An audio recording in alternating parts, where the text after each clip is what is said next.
Greetings, everyone, and welcome to the Nerdrotic Nooner. My name is Gary Beekler, and I am live in San Francisco, California. Lovely San Francisco, California, where I am looking forward to my parent-teacher conference tomorrow because my son was given an entire class day dedicated towards white privilege.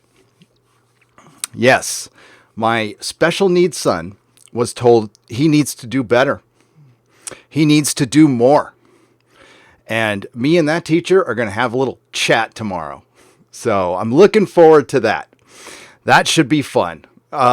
Greetings again, everybody. Welcome to the Nerdrotic Nooner, where you are the guide of the show. You tell me what we want to talk about. Now I'll set the table with a few topics here. And of course, Kathleen Kennedy gave us a gift.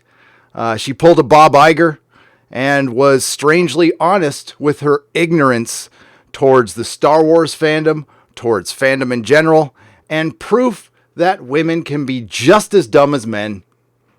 And although we believe women, we also believe that they can be as dumb as us. And we can be dumbasses. Oh yeah, that's for sure.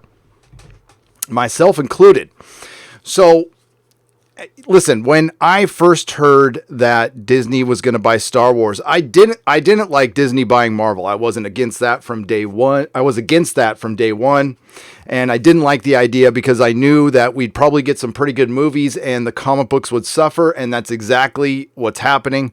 But I was completely for Disney buying Star Wars when it happened. I was like, yeah, sounds great. On paper, it looked fantastic. They did a great job with Star Tours. They seem to have been connected for a long time. And when I heard Kathleen Kennedy's name, when she was going to be running the show, I thought it was perfect. I mean, on paper, it looked great. But some people, a lot of people, have limits to their talent. They have a ceiling. I know there's a lot of talk about glass ceilings, and, you know, it's great when they're broken by talented women. We would love to see more talented women in Hollywood, but the word talent has to come first. Talented before anything else. People of talent. So, you know, there's a lot of hindsight with this, a lot of Monday morning quarterbacking with this, and that's fine. I think a lot of people thought Kathleen Kennedy would be good, but it became clear a long time ago that she was not the right person for the job. If you are working somewhere, and as a matter of fact, the last couple of jobs I had, we were going through bosses every year, and it was a crappy environment, and I ended up leaving that place because you have to get used to a new boss every time. And I know it's different with film directors, but, you know, then again, it's not really.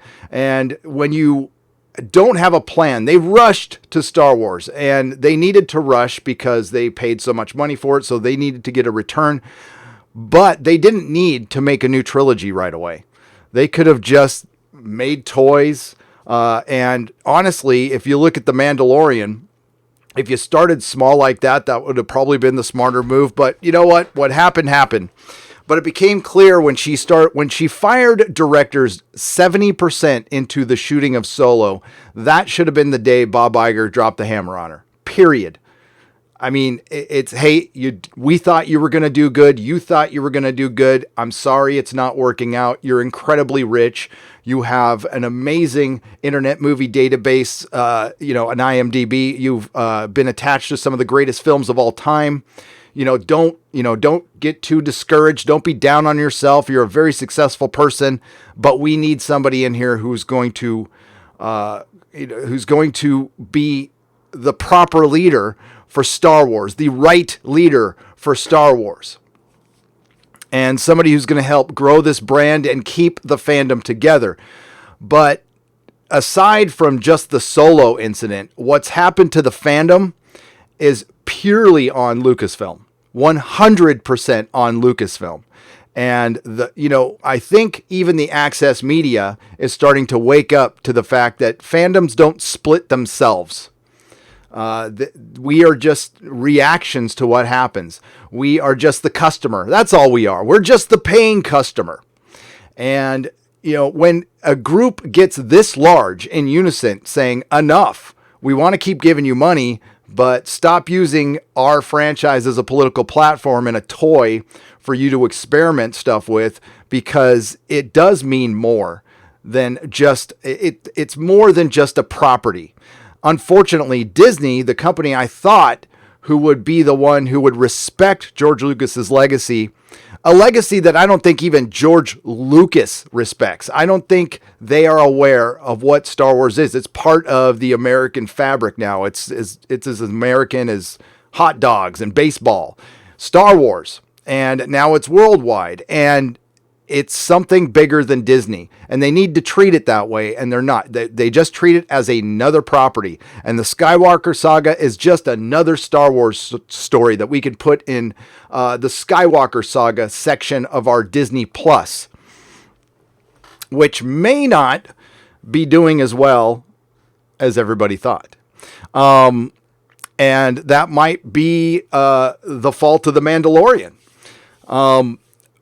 I have been very busy doing some research on something, and while I was doing that, I was kind of getting a feel of what the response to The Mandalorian really is. Now, within Star Wars fandom, it's very positive for the most part, and it seems to be, a lot of members of the Fandom Menace like it, including myself, but I like it differently. I like it objectively. I don't like it. I'm not a Star Wars fan anymore because of what happened.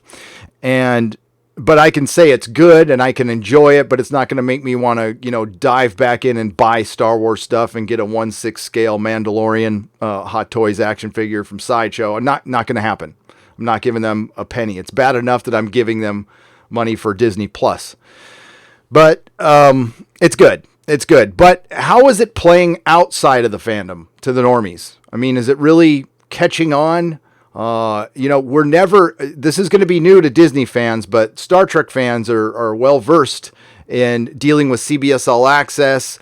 And, you're going to hear, Parrot Analytics, you're going to hear about them. They're an analytics firm that judges the popularity of a television show based on how many times people talk about it on Facebook, Twitter, how many times people share it. But what they do is they count the positive and the negative. And they called Star Trek Discovery one of the most popular streaming shows in the world. So I'm sure you're going to hear that about The Mandalorian, but we're not going to get any real numbers. And guess what? If the numbers were great, say if 10 million people watched The Mandalorian, Disney would tell us. They would absolutely tell us. They would not keep that secret. Even Netflix has come out sometimes with some of their numbers when they've been through the roof, but for the most part, they hide them. And this is something that hopefully the streaming war will change. Once these services get more competitive, one is going to have to come out and start doing what YouTube does, putting those views on the bottom. And then we'll really, really know. They're going to have to share them with investors, and maybe eventually they're going to have to share them with stockholders. But right now, we're not going to know. So they're going to tell us everything is doing great, and they got 10 million subscribers, which I don't doubt at all, especially since you're counting Verizon. But that's not really 10 million subscribers now, is it? That's not 10 million paying subscribers. What percentage? I have no idea. CBS All Access famously has said they have 8 million subscribers, but they were also including Showtime, the people already subscribed to Showtime, and they also had a free trial that they were counting, and they were also counting subscribers who had canceled their subscription, but they still had their information with CBS. So CBS just called them paused subscribers. So expect the same crap from Disney Plus, but we're never really going to know. But you can find out how popular something is outside of fandom.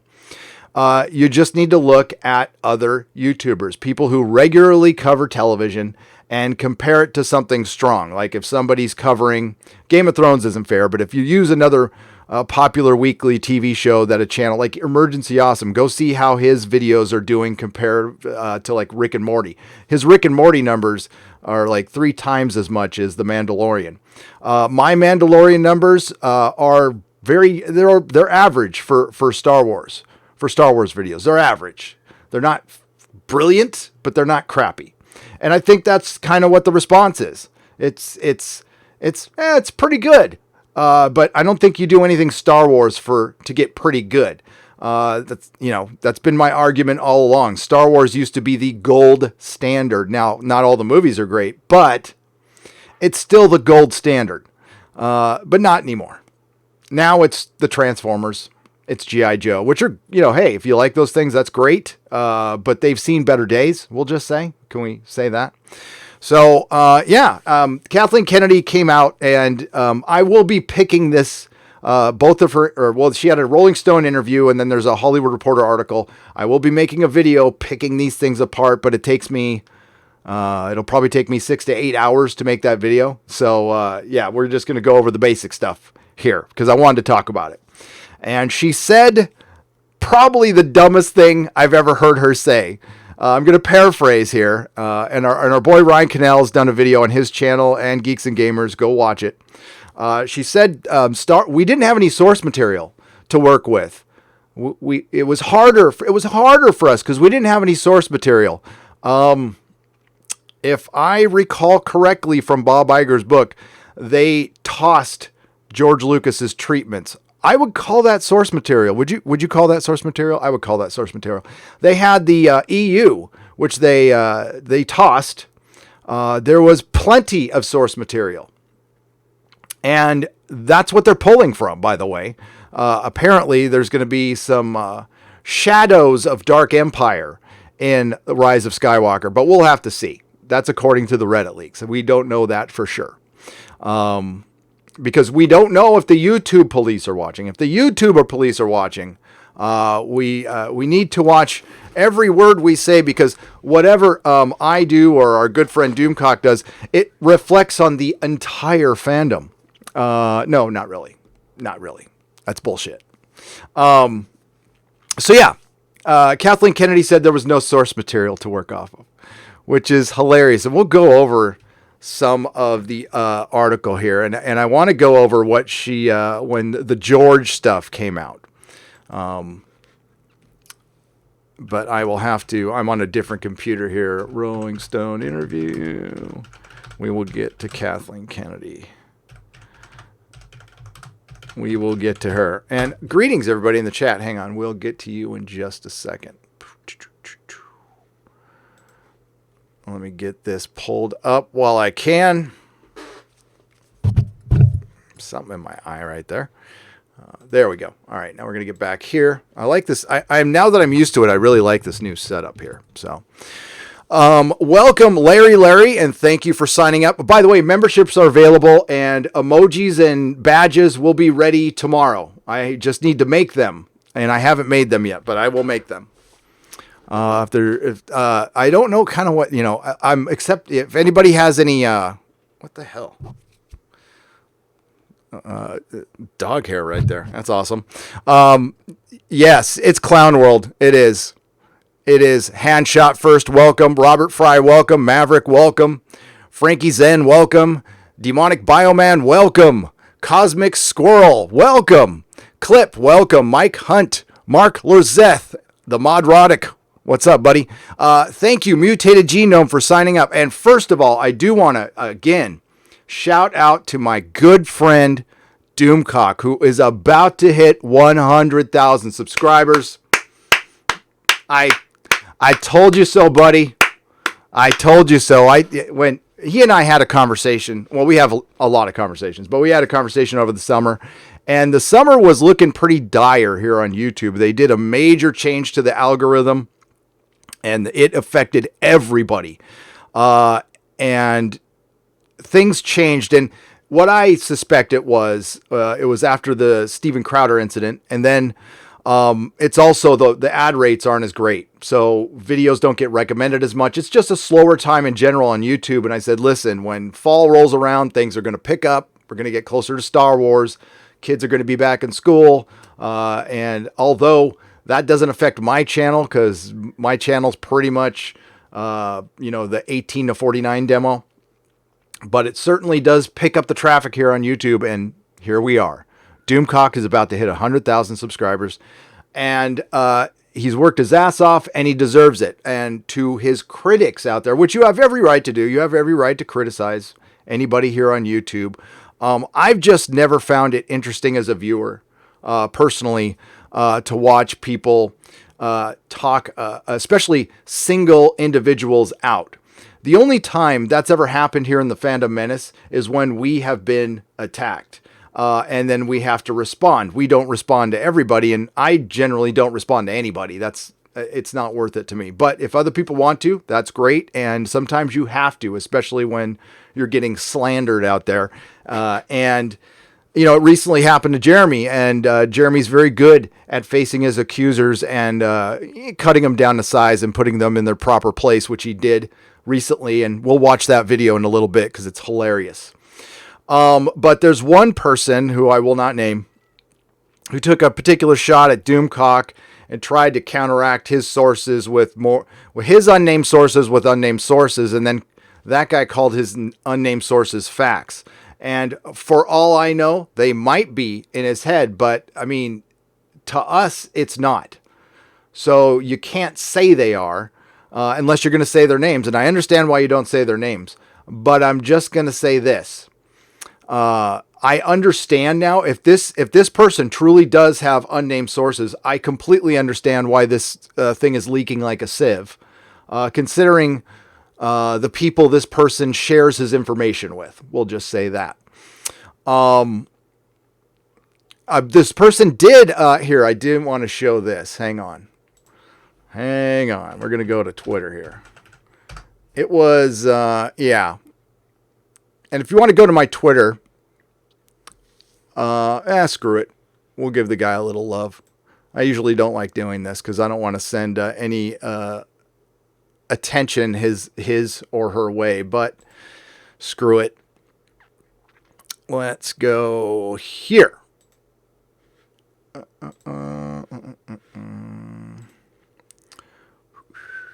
Window. We're going to window capture that. And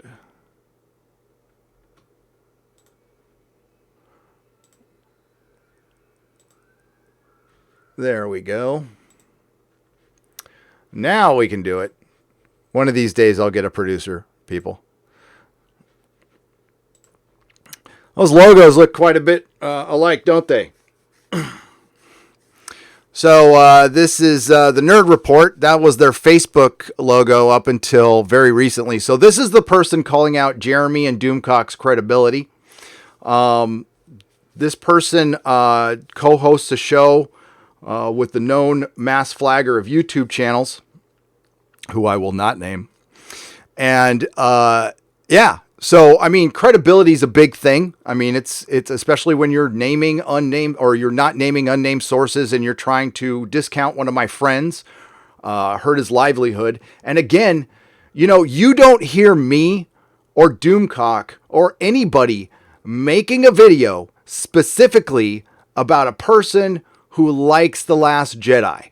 Now, EFAP does their thing, but they break down the argument, and that's their thing. But I don't single people out for liking a bad movie. I don't make videos going and then, you know, blurt out that maybe you shouldn't, you know, tell the world your bad taste. Maybe you shouldn't, you know, maybe you shouldn't make a video liking Terminator Dark Fate. That might make you look bad. You don't hear me because I don't care. I don't care. Like all the bad movies you want. I like some bad movies. I like Bright on Netflix. I love that movie.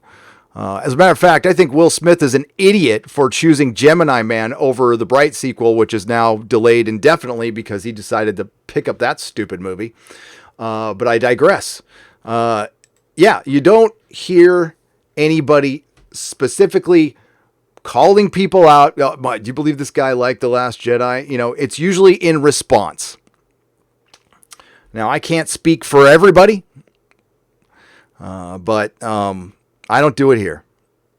You like what you like. You can like The Last Jedi. I have no problem with anybody who likes any of these films and likes Disney Star Wars because, you know what? It's just a movie to them, and I've got bigger things to do in my life. Awesome. Great.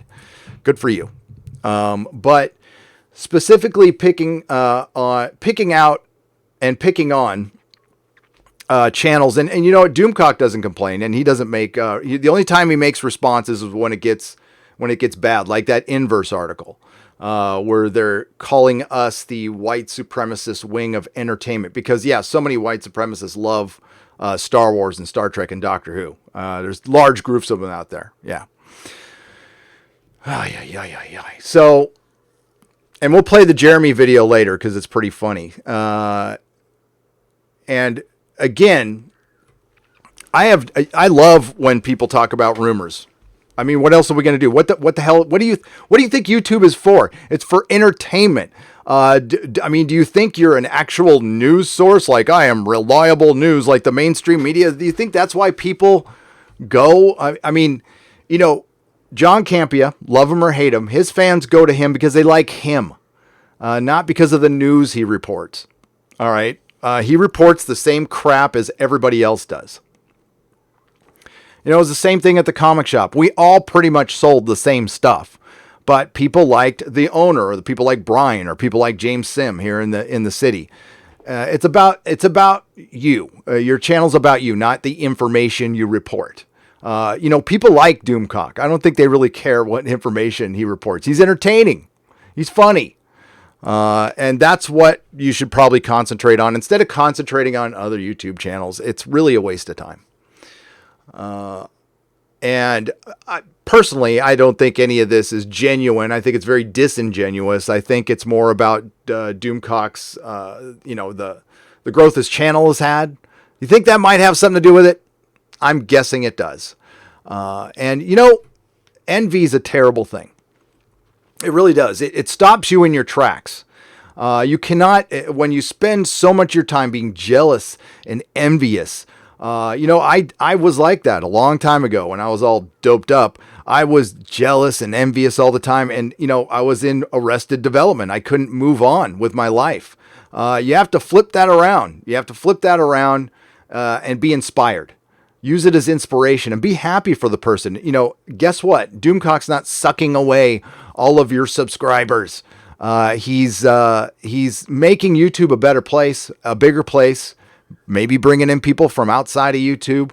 And that's a good thing. And that's hopefully what this channel's doing and other channels are doing. So, I don't know, a little unsolicited advice there. All right. All right, let's get to the chat a little bit here. And again, apologies that the memberships have nothing there. I will work on that. I've just never made an emoji before. I've never made anything small, so I'm sure there's some emoji maker out there that I could find. All I know is Photoshop, and I was self-taught on that. There, we got the Kathleen Kennedy article ready to go, but I want to get some chat here. I love how everything is in one place now. This is great. I bitched about it at first, but I like it now. Loquacious Primate, welcome to the Gandalf level. You shall not pass. Dan Kagan for £1.99. Hello, Gary. This is the golden age of mediocrity. It really is. That is the best we're going to get from Disney. The Mandalorian is absolutely the best you're going to get from Disney, and it's pretty good. You know, it's not gonna alter the brand, though. It's not a paradigm shift for the brand. It's just like, okay, we tried one thing, it didn't work. Let's just keep it simple and mediocre our way through this thing. And you know what? A lot of people are going to buy it. A lot of people are going to buy it, but not as many as they could have had. Lost sales is something I'm sure they talk about, not publicly, but I'm sure they talk about. They're aware of the split fandom and all that money that they're losing. Jason M, thank you for the 99 cents. Max Frank for $2. Gary, you sexy, sexy man. Well, thank you. It's weird saying that out loud. I mean, I don't see it that way. Speaking of sexy, the Anti-Trekker for $5. I enjoy it, but there is nothing in The Mandalorian for normies. You can't follow the show if you do not know the lore. #MePoo. Anti-Trekker. We love the Anti-Trekker. Hey, Anti-Trekker. I think you should come back on this Friday. Excuse me. So book it. 5 p.m. Pacific time. Friday Night Tights. Anti-Trekker. Nina Fabiano for $2. YouTube gave me some free super chat credits here. Why, thank you, Nina. And Max Frank, thank you. Welcome to the proto-molecule level. Yes, so I have 3 levels right now. It's a proto-molecule, which is from The Expanse, Gelogia, and the Gandalf level.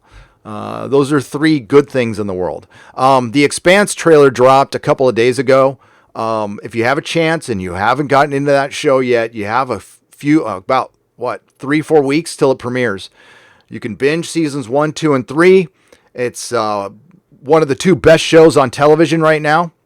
That and The Orville. It's brilliant in every way. And I've seen the first episode of season 4 at New York Comic Con, and it's perfection. It's absolute perfection. All right, we're going to get to a little bit of this. Again, I'm going to pick this apart in a video thoroughly. And I hate to give freaking Rolling Stone any kind of love at all.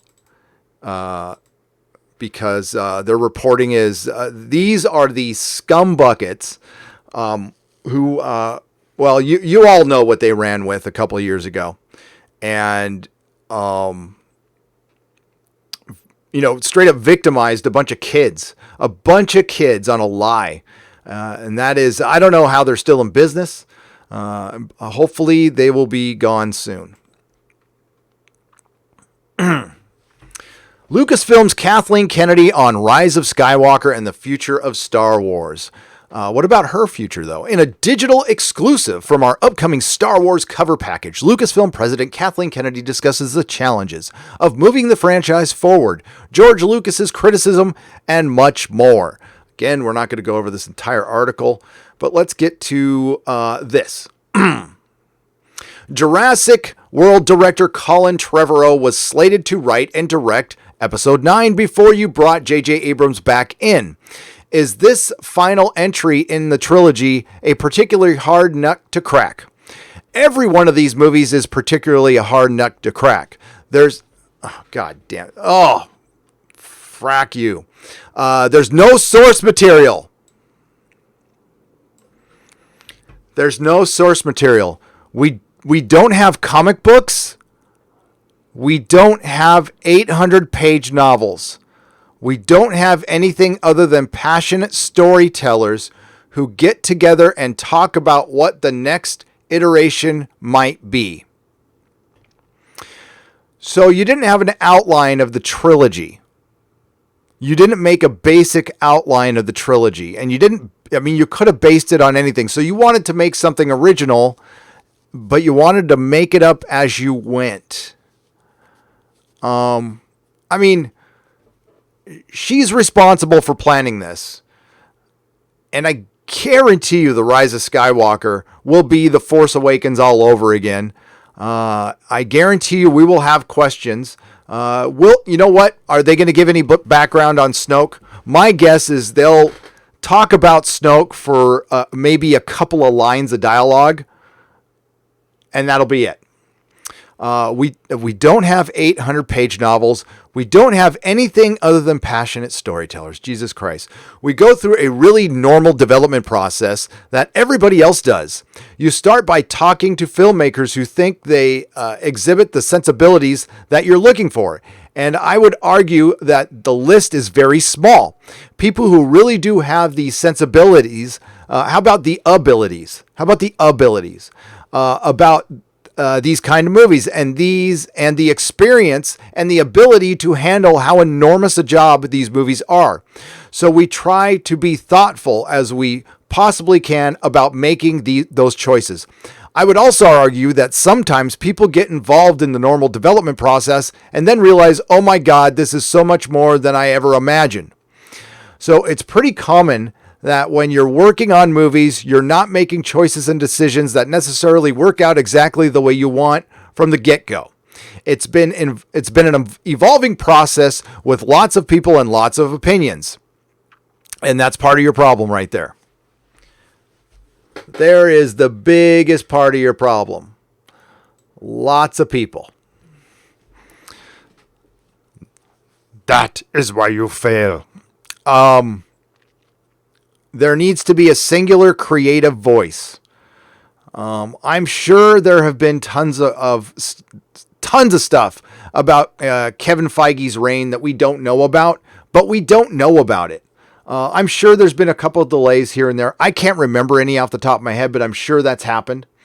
But it's, when a director, Kevin Feige has fired his share of directors, but not many. In 21 films, not many. And yes, he's gotten 21 films together in 10 years. And the turnover, but forget that.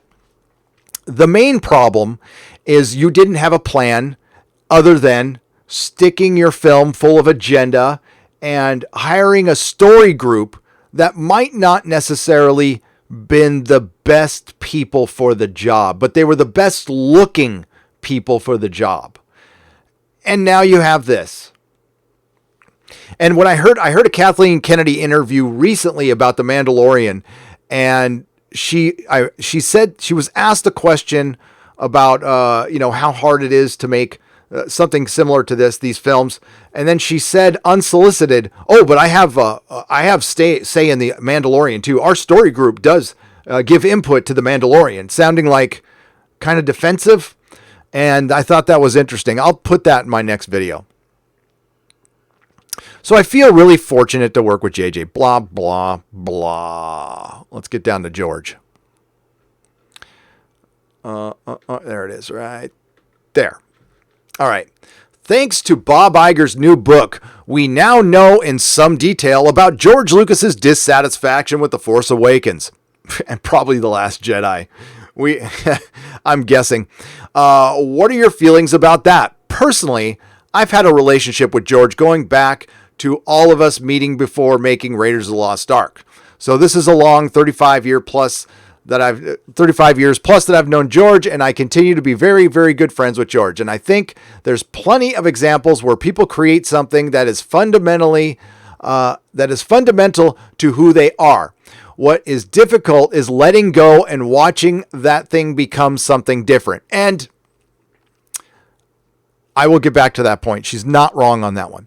So I think initially that was difficult for George. I don't think he anticipated how hard it would be. And JJ came in with such enthusiasm and frankly reverence for Star Wars and for George, and had to find what was personal for him. He had to make it his own. Every director who comes into a movie has to make something their own.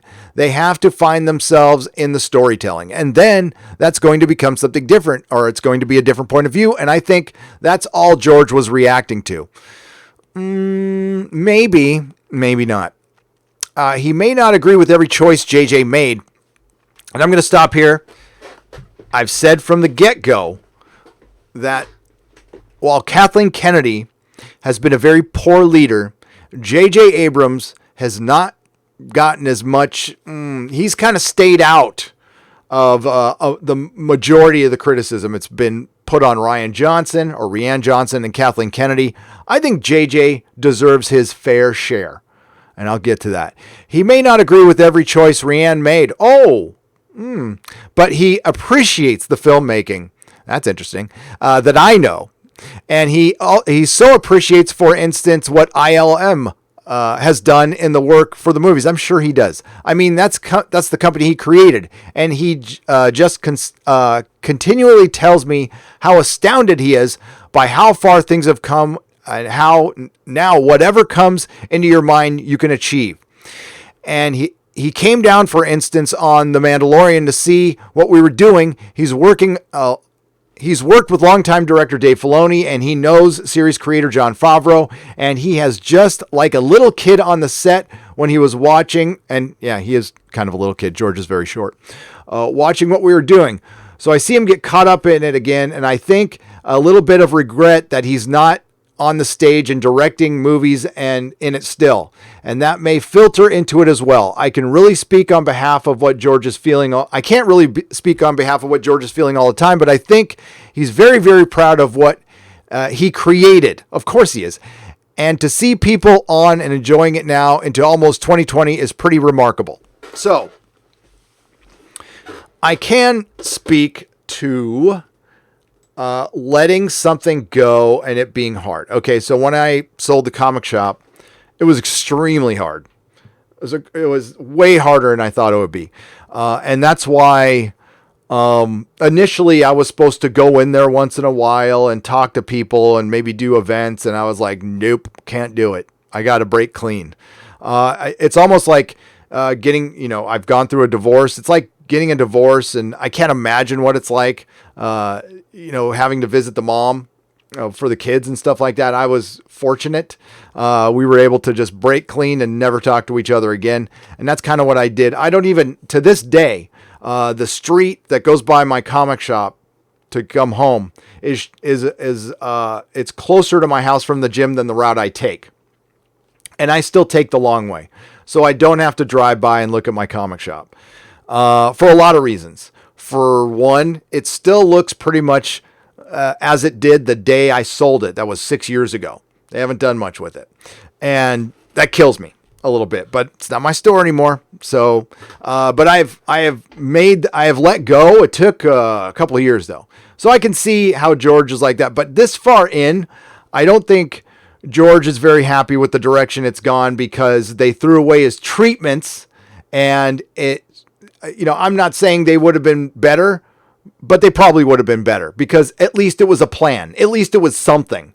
They were making this up as they went, and that works for some things. It worked for Iron Man, but it didn't work for The Force Awakens. And The Last Jedi is a mess. First draft, and Chris Terrio is co-writing The Rise of Skywalker. And very interesting. So with Batman versus Superman and the Justice League, they're terrible movies that I own and I like parts of. So I really do want to see release the Snyder Cut, but they're bad. And Chris Terrio is not a very good writer, and bringing him on was unbelievable. But J.J. Abrams, man, he gets his hands into everything. And we got some Star Trek 4 news we're going to get to. God, I'm having trouble talking there. I feel out of practice, man. I don't live stream for a couple days. I feel out of practice. Max Frank, again, thank you for joining as a member. Elliot Nelson, $4.99. Hail Gary, between The Mandalorian and new Star Wars video game, I am very conflicted about the franchise. I want to believe things are improved. Here's the reality, Elliot. I don't blame you, and do what you want to do. And thank you for the $4.99. Here's the brass tacks. Here's the bottom line. Disney's not going to change. Star Wars is not going to change. The best you're going to get is they're going to try to make the new trilogy as much of a memory as possible, hoping that someday there'll be a newfound love for it like there was for the prequels, and that could very well happen in about 10 years. But they're coming off of a lot of negative press that they were not expecting a few years ago. Now that we're years into this and it's not going away, they are going to have to do something about it, but they're not going to admit any fault. So that's not going to happen. And for me to go back to Lucasfilm and give Star Wars another chance, they would have to apologize to the fandom. Never going to happen. And I still probably wouldn't go back, because what they did to Luke Skywalker to help elevate that plank of wood that is Rey is despicable. And you know what? It's also bad storytelling. If they would have done it in a way that was interesting, a lot of more people would be happy. But again, they tried to have their cake and eat it too. They wanted to have their political agenda and all the Star Wars fandom happy, and they were shocked at the criticism. So what did they do? They attacked.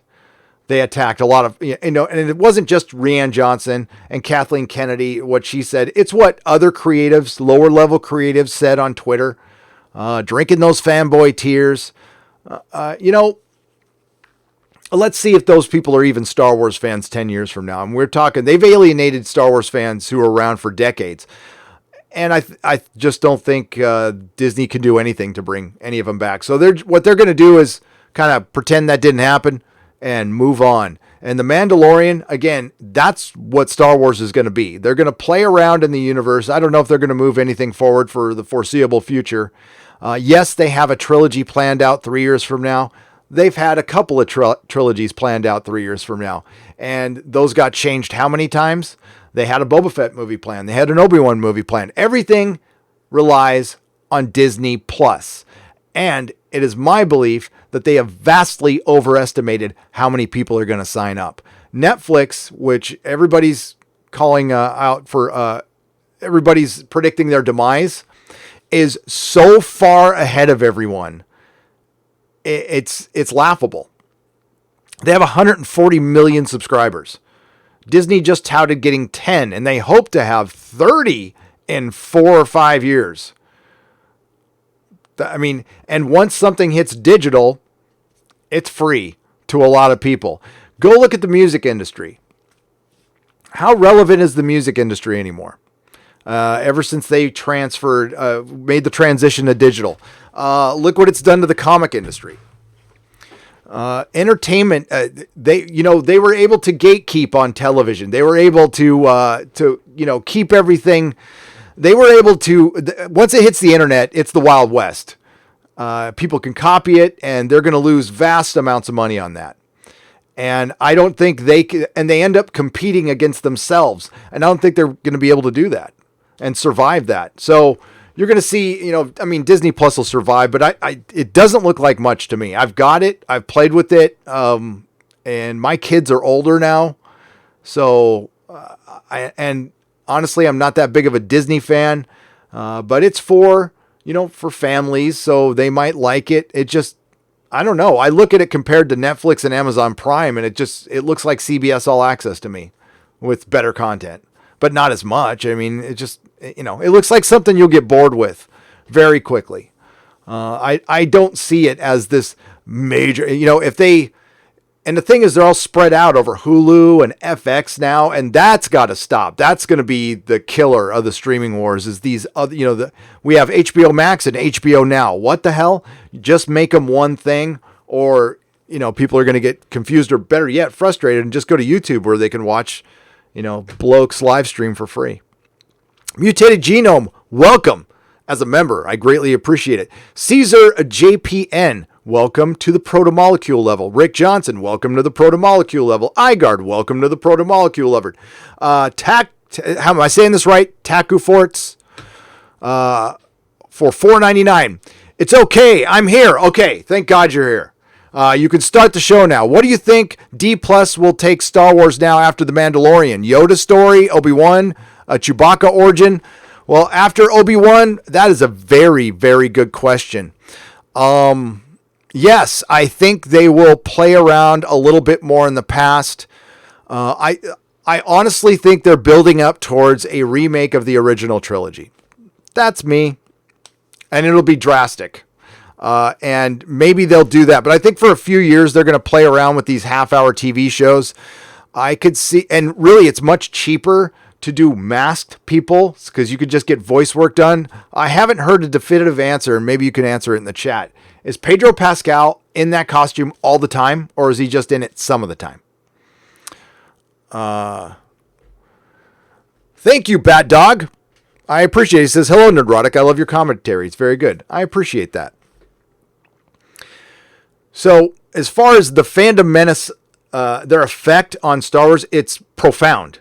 It was profound. If we would have just sat back and not said anything, I don't think The Mandalorian would have happened. I think we would have gotten bad Star Wars story movies. And, listen, I'm glad Solo failed on so many levels because that delays the remake of the original trilogy. But I think part of the reason The Mandalorian exists, I think the Fandom Menace had a factor in that. I think they really wanted to win members of the Fandom Menace over. They will not name them. They will just say, we'll say Last Jedi critics or Russian bots or whatever they want to call us today. I think that had a factor. And Kathleen Kennedy, it just sounds like she's on her way out the door. I agree with the Tom from Midnight's Edge assessment that after the new Indiana Jones film, which nobody wants, Kathleen Kennedy will quietly retire. But she'll just get replaced by, I'm guessing, this is just my guess, somebody who's worked with Bad Robot before. I don't think it's going to be Kevin Feige. I could be wrong. And if it is Kevin Feige and they hand Marvel to somebody else, then kiss Marvel goodbye. Kiss the MCU goodbye. But yeah, we'll see. Kevin Feige's involvement in Star Wars is still a bit of a mystery, but I'm sure we'll find out soon. And it'll be interesting. But I don't know. Is it enough for you guys? Are you willing to come back? I've heard a lot of no's. So I'll keep watching The Mandalorian. The thing is with a new TV show, it doesn't really get its legs under it until about the 4th episode. So we'll know in a couple weeks really what kind of a show this is. It was weird to get a filler episode in the second. It was good. I mean, but it wasn't, I'm not blown away when I'm like, wow, that's really good. And then I kind of forget about it. So Nicholas Horton for $2. Dr. Woke Series 12 rumored for early January. Yes, early January. Whoa, Nicholas, really? That is very interesting. I thought it was going to be late January, but that's interesting news. Well, I better get ready. It's Dr. Woke and the Cringe Lords, by the way. Dr. Woke and the Cringe Lords. And if you didn't hear my rumor, it's a rumor that came months ago. I don't know if it's true or not. But the rumor, I got to be very careful because I've said too much before. So the person I got this from is a trusted source. So what they said, but their access is limited. We'll say they work with the BBC, but not for the BBC. We'll just say that. So they're playing around. The rumor was they're playing around with the idea of messing with the Time Lord's past, and it's very much in line with the Me Too Time's Up era. So they don't want to really connect. There's still people who have a problem with the female Doctor being connected to her male predecessors. Now they're not going to separate her from. I mean, she's still regenerated from Capaldi. God, it kills me to say that. Capaldi to the 13th Doctor, but they're thinking about multiple regeneration cycles, and some might be forgotten, and the Doctor might find out that he's older than he thinks he is, and that he might have originally been a she. Go ahead. At this point, it's like, you know what? Either that's going to happen in Series 12 or we're going to get 10 after-school specials where we're all going to learn the lesson that white men are bad and they are not to be trusted. Stephen Brown, thank you. Welcome to the membership. Darkstar76 for $2. Shame on her. What a liar. Absolute liar. I mean, it's a lie. I mean, there's no comic books. I still do have some Star Wars stuff. I have a complete run of the Marvel Star Wars comic set, a complete run of it. And I have a couple of out-of-print books that have all the Sunday comics, which I loved, by Al Williams. Those were so good. J. Pat. Oh, it jumped on me. Sorry. Oh, wow. It really jumped on me. Darkstar, there we are. Thanks again, Darkstar76 for the $2. J. Pat for 2 Canadian pesos. Just sent you an email. Hail the Fandom Menace. I will check it in just a sec. Thanks, J. Pat. Mr. Roboto for $2. Gary, maybe you should pull a Bob Iger. You might like it. Maybe I'll try. For $2, I will try. Apollo West for $5. Loving your channel, Gary. Hail to Doomcock. Keep pulling the truth out there. I will. Tim Jacuzzi for $5. Gary, you made a big mistake in your video earlier today. You called Kathleen Kennedy and her other team creatives. I did. I meant to say repurposers. I didn't use the word repurposers. So thank you for calling me out for that mistake. I also made another mistake. There was an editing mistake in that video. Because my editing software crapped out while I was finishing the video, and it literally died like right when the video was done. So that was my old Mac is now retired. And I've got my new Mac here. So Mr. Roboto, I got to go back to Mr. Roboto. Maybe I should try pulling a Bob Iger. You might like it. Inadvertently telling the truth. I hope to tell the truth all the time. I'm an imperfect human being, but, yeah, I don't know. Unless it's a sexual thing, then it might be, something, I don't know. Is that something you try by yourself or with somebody else? I wouldn't personally want to pull on Bob Iger, but if you're into that kind of thing, I'm not judging you at all. Lance Hegath, welcome to the channel. Thank you for the membership. Lubella, Joker sequel news makes me so excited yet nervous. Yeah. Yeah. I don't know if I'm that excited about it. I loved it as a perfect singular film. And they're not going to bring in Batman. So, I mean, listen, I felt this exact same way before the Joker came out, and it's my favorite movie of the year. So, yeah, you know what? It's a victory for good filmmaking. Of course, they're going to make a sequel. It's going to be the most profitable movie of all time. It's like inching towards that. So, yes, of course they're going to make it. I hope it's great. I would love to see Joaquin Phoenix go up against Batman, though. I would like to see him be a proper Joker. I don't know what else you could do. But you know what? I didn't think they could make an origin, and they blew me away. So what the hell do I know? You know what? And good for Joaquin Phoenix and Todd Phillips, two creative people I like a lot. I knew Todd Phillips would be a great director. He was. He directed some great comedies, and stylistically, the guy is brilliant. So I'm happy for him. And a director who calls out woke culture, I'm going to support every single time. So hail Todd Phillips, hail Joaquin Phoenix. I just saw a James Mangold film this last weekend, Ford versus Ferrari. It was great. Loved it. Christian Bale was brilliant, a fun movie. And yeah, I didn't know much about the history of it, and I loved it. Mrs. Nerdrotic and I went on a date night, had a great time. So go check it out. If you haven't seen it, see it on the big screen. You have to see it on the big screen. The racing scenes are great. James Mangold is kind of a genius. Southeastern Kaiju for $5. Gary, didn't you used to own a comic book store? I bet emojis will be the bestest ever. Endeavor to persevere. Hail. You brought out my favorite line. From my favorite Western, The Outlaw Josie Wales. Buzzard's got to eat.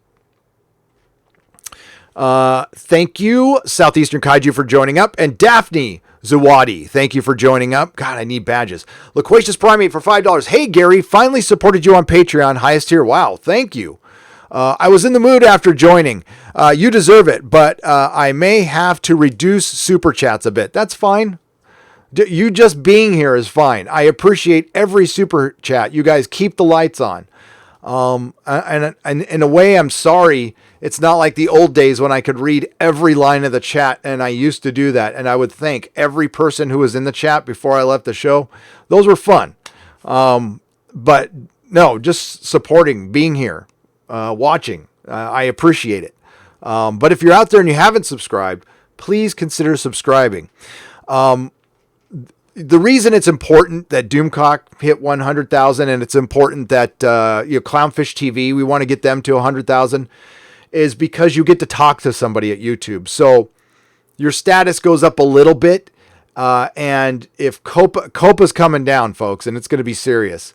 I think we'll survive, but I think some channels might not, and it'll be nice to have somebody to talk to. So if you have a YouTube channel out there that you support but you haven't subscribed to, please do that. They would really appreciate it, and it would help them stay around a little longer. Vince Clortho for $1.99. It takes a village to unite a franchise. It does. And it takes a united village. And a divided fan base is not anything Disney wants. What I do think is happening is I think the attacks on the fan base are going to stop. I do predict that It might take a little time, but I think in a few months' time, you're not going to see that stuff. I personally think Rian Johnson is gone, and that's why he spurged out and made that stupid Knives Out. By the way, I'm not doing a review of that movie. I'm not going to give that guy any more time, any more space. I think that's what he wants. I think he made that movie. Listen, it's going to play well in like Manhattan and here in San Francisco, but it's not going to play well in the Midwest, we'll just say. And I want it to bomb. So I think the best way for it to bomb is to not talk about it at all. I don't want to have any kind of positive effect. I don't want to, maybe because somebody doesn't like us over here that they'll go see the movie. Screw that. I don't think we should talk about it at all. Yeah, screw Rian Johnson. There's also a lot of, people in it's the access media is equally as guilty in this, if not a little more, for stirring the stuff up with the fandom. And then they will stir the pot and then insult the pot, and I think that's why a lot of these websites are hurting right now. As a matter of fact, I know that's why a lot of these websites are hurting right now. They've lost they still have influence with the repurposers out there. See, I didn't do it this time, but they don't have the influence they once did over the fandom. And that really does eat at them. But you know what? You get what you deserve, Access Media, because we know you secretly hate the fandom like a lot of creatives do. And we'll get to Alan Moore in a little bit. But Alan Moore is just he's a comic book writer, by the way. He wrote a letter insulting the fandom. And it's pretty normal for him, but that's pretty much how a lot of creatives feel. I hate to tell you. I've heard a lot of discussions behind the scenes.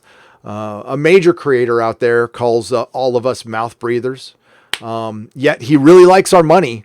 He really likes spending the money he receives from us, but we're all mouth breathers. Jory Helmanen for 100 Swedish crowns. Super neutral super chat just to test. Right on. Thanks. Franz Jasper. Hail, Gary. I'm a big fan of you and your channel. If you ever decide to come all the way to Brazil, let me know and we'll hang out. And if I do, I will let you know. I would love to go to Brazil.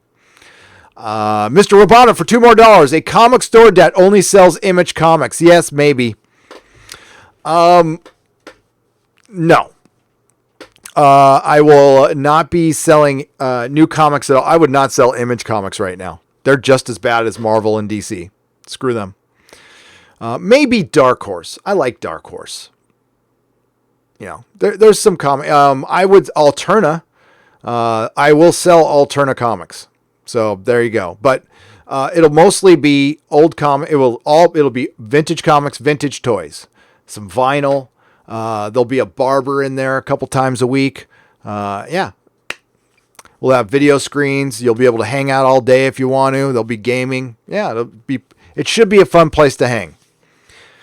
Darkstar 76 for $2. That trailer was amazing. I'm free right now.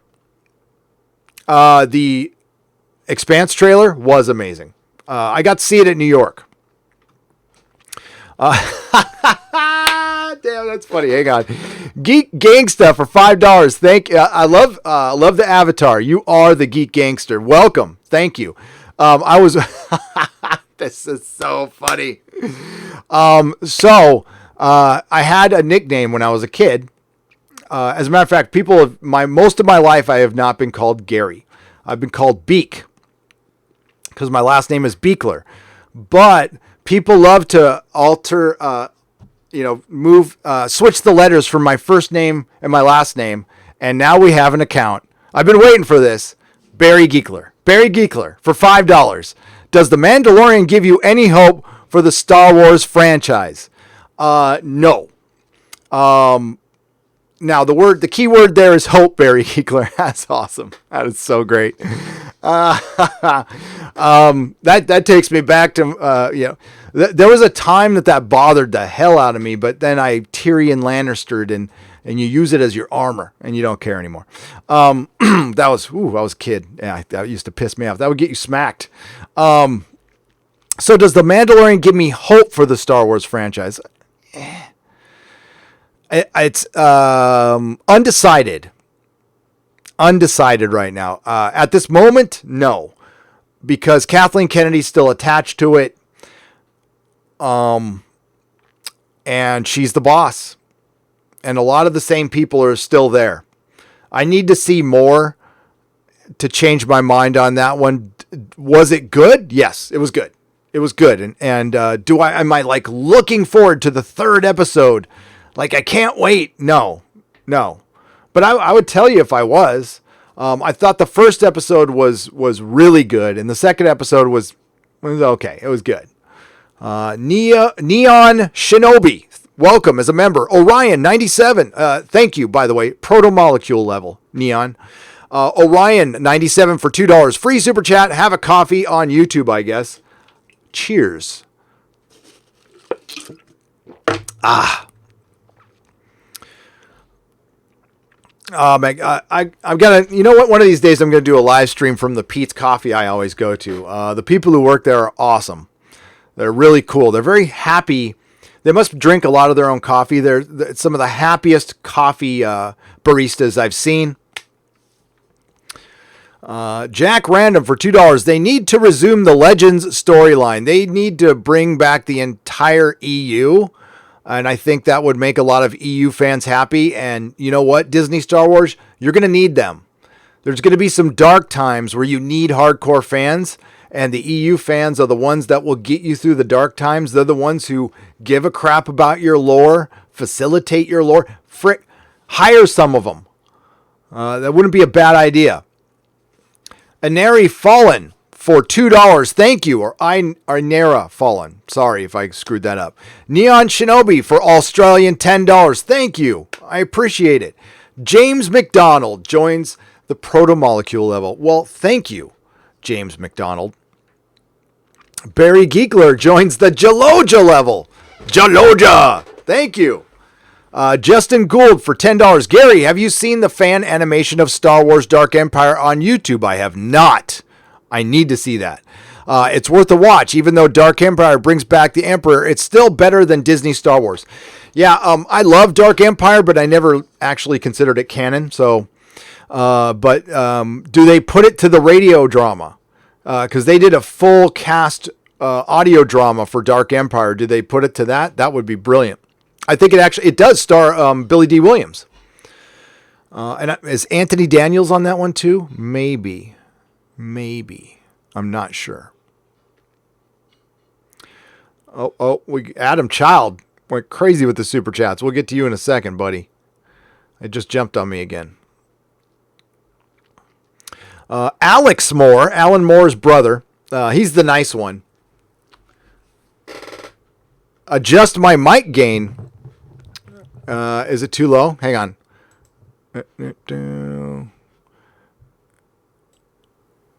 There. Is that better? Was it too low? Sorry. Thanks for telling me. I hope you could hear. Yes, I saw that EVS is... man, I'm sorry you had to give me a super chat for that. Thank you, Alex Moore. I wish I could refund you. But hang on. Well, I'm going to see if it was too low. Was it too low? Sorry. Hang on. Oh, no, it's all blasted out. Okay, I gotcha. Hang on. You know what? I think my mic is screwed up, guys, because I've been noticing this on my... I'm going to be listening to myself in a second. Sorry, it's all blasted out. I did not know that.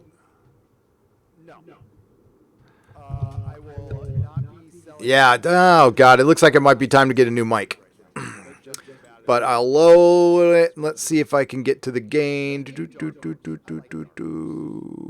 Properties. Yeah, that sounds terrible. Sorry about that. No, I've been noticing that on my videos. There's something going on with the mic. But we'll just have to deal with it now. But thanks for letting me know. That sucks. Loquacious Primate for $5. Do you think Netflix will be able to keep their lead after Disney pulls off their content? Netflix has a big catalog, but maybe less in the future. I don't think Disney will be catching up to Netflix anytime in the near future. I mean, 140 million subscribers. Maybe, I don't know. I think HBO Max, because HBO has a bunch of subscribers, they're the player in this. They're the one that nobody's talking about, but they're going to hurt Disney when they show up. And quite frankly, I would rather watch Warner Brothers stuff.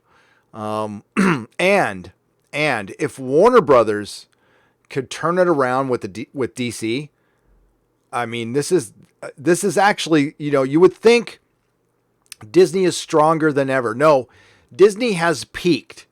We have achieved peak Star Wars. It will never, ever, ever be as big as it was in 2015. It'll be around. It'll be big, but we are way past the peak. The MCU, we just passed it with Endgame. They're smart in taking a little break, but their first movie after Endgame is Black Widow. So that's going to be around, but it's not going to be this massive thing that it was before. So something will take its place, and it could be DC if DC gets their crap together. But unfortunately, Jar Jar Abrams is going over there, and that's where we get to our other news here, which I know most people don't care about, and that's why we're not going to stay on it long. Because this, I have heard from my Star Trek insider on this, and I will say right now that Star Trek made a good move. They actually made a good move by getting Noah Hawley. Noah Hawley is a great writer. He wrote Fargo. He wrote Legion. He was writing a Doctor Doom film for Marvel, but I think they gave up on it. So this is a great hire. Whoops, I hit an ad. But here's the problem. They do not have money yet. So this is a funding move, again, like they did with Chris Pine and Chris Hemsworth. So they don't know what script they're going to use, but this is a good director who could probably make a good movie. Here's the deal. Even if this thing gets made, nobody will watch it. I mean, nobody cares about these characters. If they did, Star Trek Beyond would have done better. So what makes you think that attaching Noah Hawley, who I like, is going to bring more people back to the theater above what they did with Star Trek Beyond? This franchise is dead. It's dead as far as the Kelvin timeline. But, and I haven't talked to my insider about this, and I haven't talked to Tom or anybody. My guess is this is also a move by Bad Reboot to keep their fingers in Star Trek. So right now, Bad Reboot is controlling Star Trek, Star Wars for one more film, and the DC Universe, along with Westworld, and they have people in the Lord of the Rings TV series. So how in the hell did they get so much power? Well, I'll tell you. They took advantage of a producer who was on his way out named Harvey Weinstein. As far as influence, Weinstein's best days were behind him. So Hollywood sacrificed him for a great big power grab. What they did was they used a genuine movement, opportunized it. I can't talk right now. And used it to their benefit because these are opportunists. This is what they do. And again, this is just my opinion, but Bad Robot is everywhere. And one of the co-founders of the Time's Up era, I've said it before in my videos, is Mrs. J.J. Abrams. But I'm sure it's just a coincidence that they're in control of all of our major franchises. And all of these major franchises have been peppered with a partisan type of politics.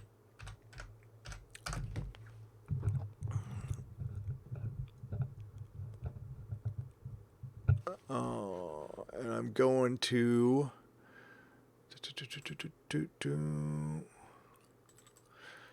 give me just a moment.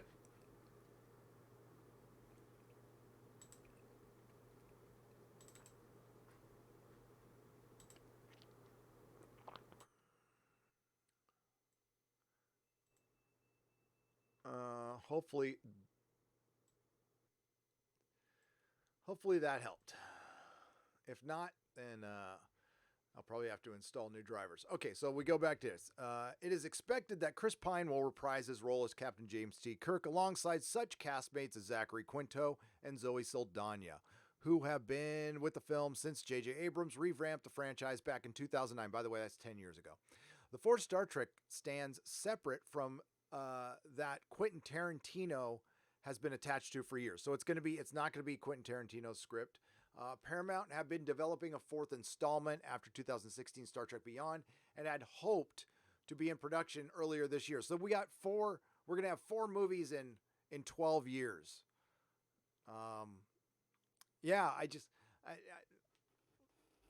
I don't think anybody will watch this one. If it goes directly to CBS All Access, I can see something like that happening. S.J. Clarkson, who directed the canceled Game of Thrones prequel, was attached to helm Star Trek IV at the time and would have become the first woman director of the franchise history. Holly is respected mind in the genre space and won an outstanding miniseries Emmy for Fargo.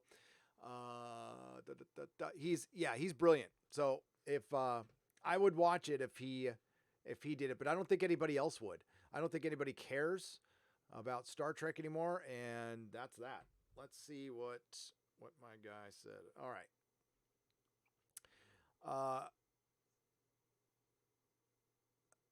So essentially what this is it's the same thing that the Hemsworth, remember when Hemsworth was attached to Star Trek? It was a pitch fund. So we're announcing a movie. We have a name attached, but now we're looking for some cheddar. So we need some investors. They're not going to get it.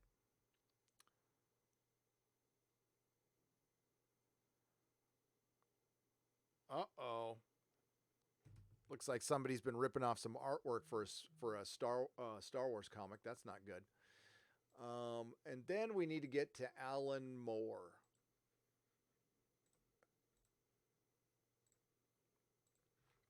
One moment.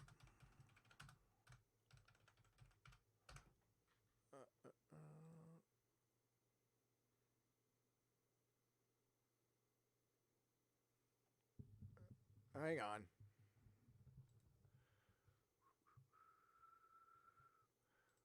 Un momento.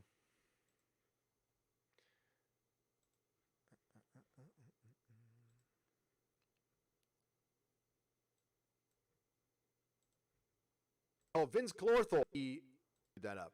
Neon Shinobi for Australian $10. Thank you. Listen to myself. I appreciate it. Hang on a second. James McDonald joins. Star Trek Beyond would have done better. So what makes you return for his role as Captain James T. Kirk alongside such cast? Oh, hang on.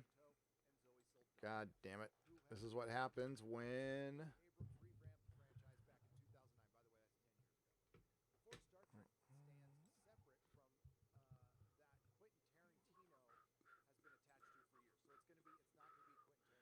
we are going to the control panel. There we go. Yeah, this mic is jacked. I don't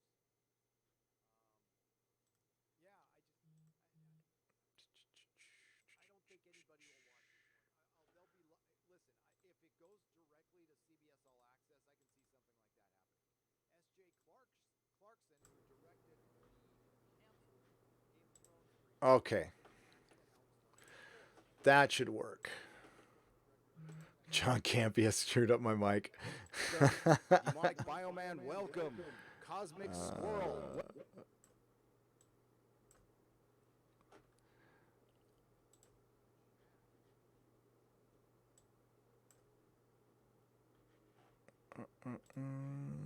Check.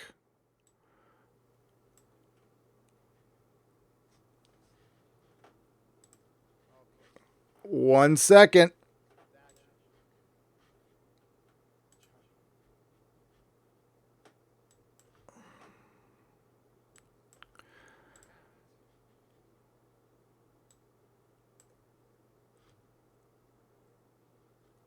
There. Check. All right. Hopefully that should fix it. If not, I don't know what to say. We'll just keep going, but I can hear myself. 1 second. There we go. Cool. Where was I? Okay. Das Bootman for a new membership. Welcome to the Proto Molecule level. And John Maciel for welcome to the Proto Molecule level. And Steve O for $4.99. Free super chats. Take my YouTube money. I will take it. Thanks for the cheddar, Steve O. More awesome metal for 10 pounds. Do you think that the real reason that they're trying to save episode 9 at all cost is essentially because they're trying to save the Galaxy's Edge theme parks in the first place?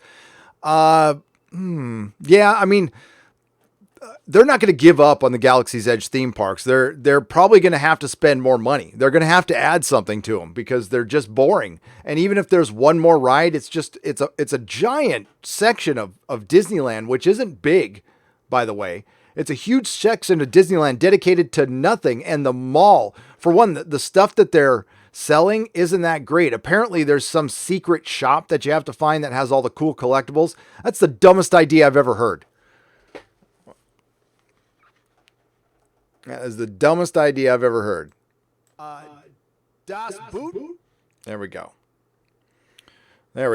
Sorry, I lost a couple hundred viewers because of my stupid mic. Oh well. Thanks for all of you who hung in. Adam Child. Oh wow. It just jumped to me again. Sarah Cheney for $2. Did they bring in George Lucas to fix Skywalker? They are denying that. Or I don't think they've said anything, but there's other people denying that. But we saw George Lucas visit the set of The Mandalorian, so I would believe it. I would think that they're at a point where they need to ask him for help. And I have heard that, and I believe Doomcock has said that was one of Doomcock's rumors, and that's one I could believe. Like reshooting 75% of the film, no. Bringing in Lucas for help, yeah, I can see them doing that for sure. Steve O for $4.99. Thank you for the donation. Gretchen for $5. Hail Gary, I'd love to hear your response to Mike Stolz's time travel theory for the last Star Wars film. Gretchen, I will watch it. Oh, you mean from, I didn't know that was his last name. You mean Mike from Red Letter Media? I kind of, I believed it for a time. I don't think they're going to be doing it now. Now you might get some flashback through force projection, but I don't think there'll be any real time travel. But I thought that video was great. And I would love to see the Emperor on a throne of dead Ewoks. The one thing I heard is we might possibly get, Ewoks in this film, maybe in the background. I'm not sure where, but yeah. Thank you, Gretchen. Adam Child has a series of super chats here. $4.99. Hi, Gary. You're my favorite YouTube person. Why, thank you. Is the meetup for the comic sensation Soy Wars happening on opening night? Thanks for all you do. Yes. I will figure out where it is. But yes, I'll do a meetup for that night. I'll let you guys know where I'm seeing it, and we can all meet there. It's going to be in West Portal. Adam Child for $4.99. Is it hard for you to have all that Doctor Who stuff, knowing the state of Doctor Who? I'm so bad with the state of Doctor Who, I can't watch it. I was like that for about a year, Adam. This room used to be completely Doctor Who, and when the Jodie announcement came down and I knew what politics would come with it, I ripped everything down off the walls and put it in boxes. About a year later, I learned to separate New Who. As a matter of fact, seasons 9 to now don't exist for me at all. It pretty much ended with Capaldi's first season. And I'm out the door. Anything else? I like Big Finish. Big Finish it can be woke sometimes, but it's still pretty good. And I'm not going to let them take away my enjoyment of something that I liked. And I don't have to give them any money. I get everything secondhand, or I don't get anything at all.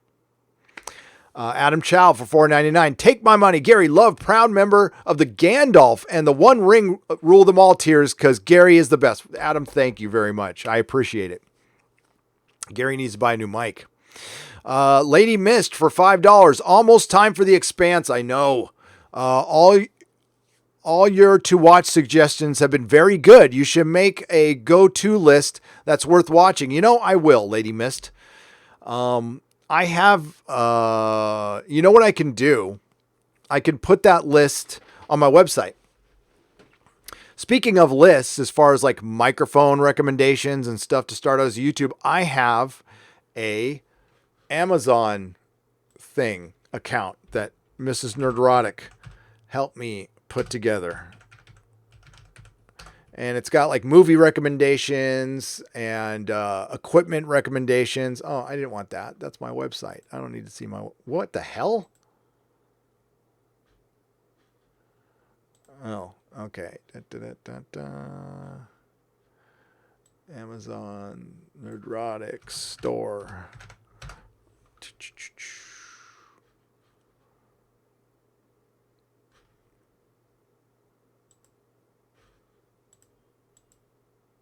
And let's see if... Oh, now I can't find it. I could find it easy yesterday, but now I can't find it.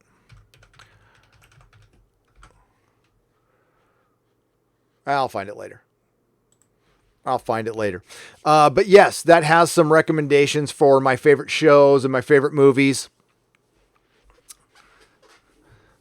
But right now, I mean, it's pretty easy. Legion was pretty good with Noah Hawley. I liked Mr. Robot until the second to last episode, and I'm not even going to watch the rest. I knew they were going towards this, but Mr. Robot, this big cutting edge show, was just about a bad father who abused his son in the worst kind of way. And I dipped. I'm like, screw you. Bye-bye. But I loved the first season of Westworld, hated the second season. Altered Carbon, I love. I was just watching today the movie Bright on Netflix. I love that movie, and because Will Smith is a complete idiot, it looks like Bright 2 is not going to happen. But to be honest with you, I don't think it would have been good because I really like the writing for Bright, and that's by Max Landis, who got Me Too'd out of Hollywood. So, but the writing was good. It was good. And I think it was kind of weird to mix Training Day with Lord of the Rings. So, more awesome metal for £10. Don't you think that the real reason Hollywood is such a state of decadence and acting is so lazily right now is because they don't have any other studios around the world to compete against them? Yes. Competition breeds innovation, but they do have competition now, and it's Silicon Valley. And also the companies are getting too big, so you're not far off the base there. More awesome metal. They don't have a lot of competition. Disney controls way too much, and it's not going to make anything much better. Love your show, Gary. 2,000 plus in the chat. Like the video. Thank you very much, and I'm sorry about the microphone issues. And thank you, everybody, for sticking with me. Thank you, Matt Gunn, for the 2 Canadian pesos. Oh, boy. Adam Child, are there AA meetings for sending super chats? I think I have an addiction on giving money to my favorite YouTubers. How do I get a Nerdrotic shirt? I will give you the link. I got to get this all worked out, but it's with Mixed Tees. Our boys from Popcast. There we go. Here's my Mixed Tees store where you can get a shirt. We're working on hats and other stuff, and that's going to be part of the GoFundMe store launch that I was going to do that today, but Anos's lawyer, I need to end my I have a GoFundMe that's still open for Anas Abdeen, but I'm ending the campaign today, and then I'll start the new one, so I'll announce it Friday. But here's where you can get shirts, right here. Right there. Thank you for asking. Okay. It's a Trap Productions for $2. Love you, man, but your volume is very distorted. Yes. Hopefully I fix that. Paola RL, hi Gary. Have you been watching Mr. Robot? On its latest episode, it went fully woke. I was so disappointed. Now I am scared to watch anything.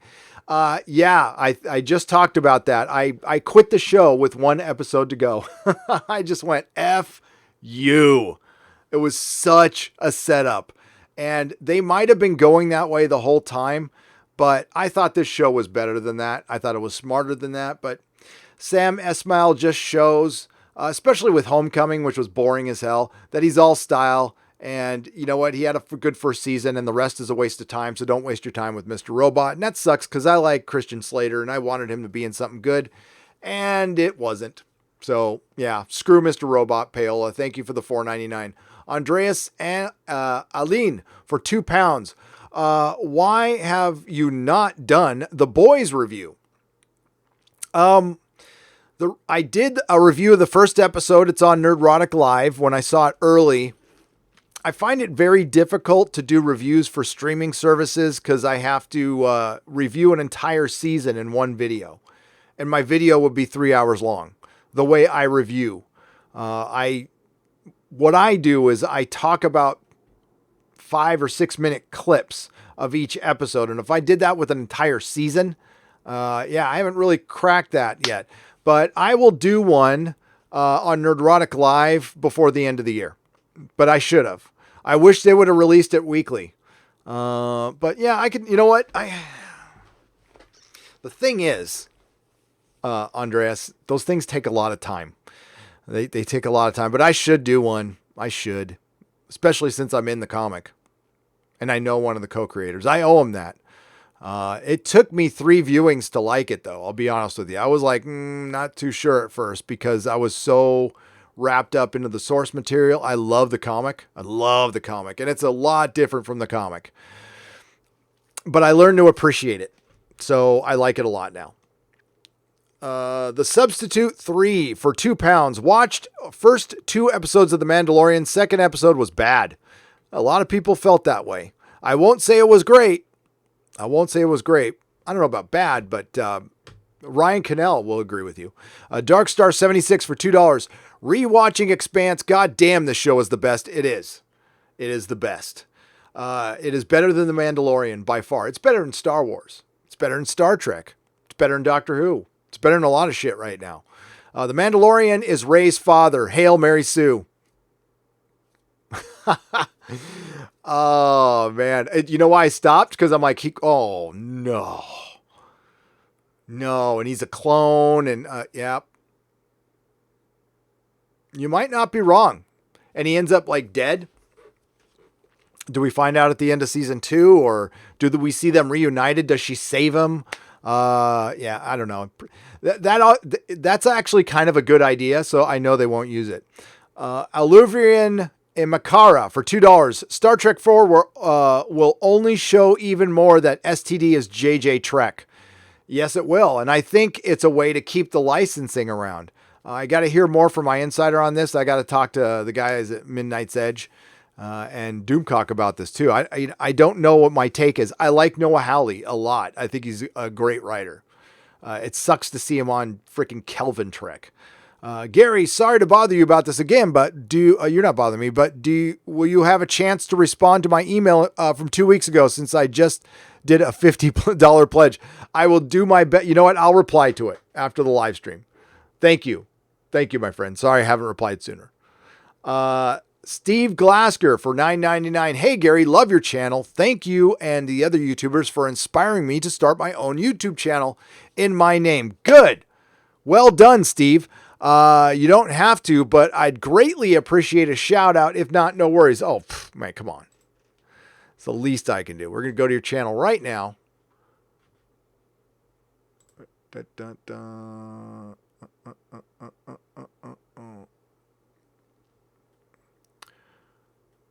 And hang on just a second. That was weird. Hang on.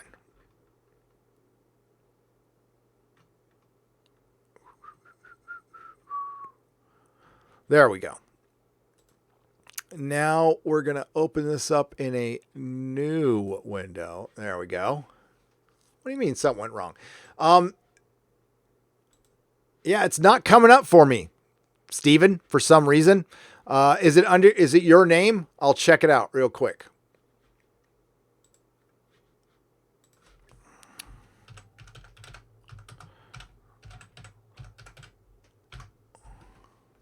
There it is. I got it. There we go. That's weird that the link wouldn't let me do that. But here you go. This is Steven Glasker's channel. Why don't you go give it a look? He's just started it out. Boom. There's your shout out. Thank you. Nina Fabiano for $2. You are barely audible. I think I fixed that now, right? So here, let me just double check. No, I'm fine. That's fine. I can hear myself. I reduced the gain. See, I think what happened was there's a volume tab on this, and I think I turned it up too high. And there's no way for me to tell. I actually should be doing this with headphones on, and that's part of the reason, kids, why you should live stream with headphones on. Because then I would know. Drew Boss for $5. Big fan, Gary. Keep up the good work. Why, thank you very much. I greatly appreciate it. I will try. I will do my best. Tyson McFarland for $5. We need to vote with our wallets and not see this movie. You need to not see Knives Out. And if you are really pissed at Disney Star Wars, I mean, yeah, find other ways to see the movie. I mean, do you really need to see it? If honestly, and yeah, I'm being real with this. If I didn't have this channel, I would not see The Rise of Skywalker. I wouldn't go. I am that pissed off about Luke. I'm so pissed off, I don't care anymore. I simply, Star Wars is nothing to me. And it used to be my favorite franchise. You know, if I was still a Star Wars fan, Gentle Giant makes these huge versions of the original action figures.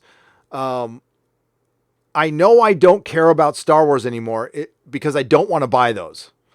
And those are in my wheelhouse. As a matter of fact, I've gotten all of their other ones, their DC ones, and it's just 12-inch versions of the original, 3-inch action figures or however big they were. I would own all of them. There was no way I couldn't.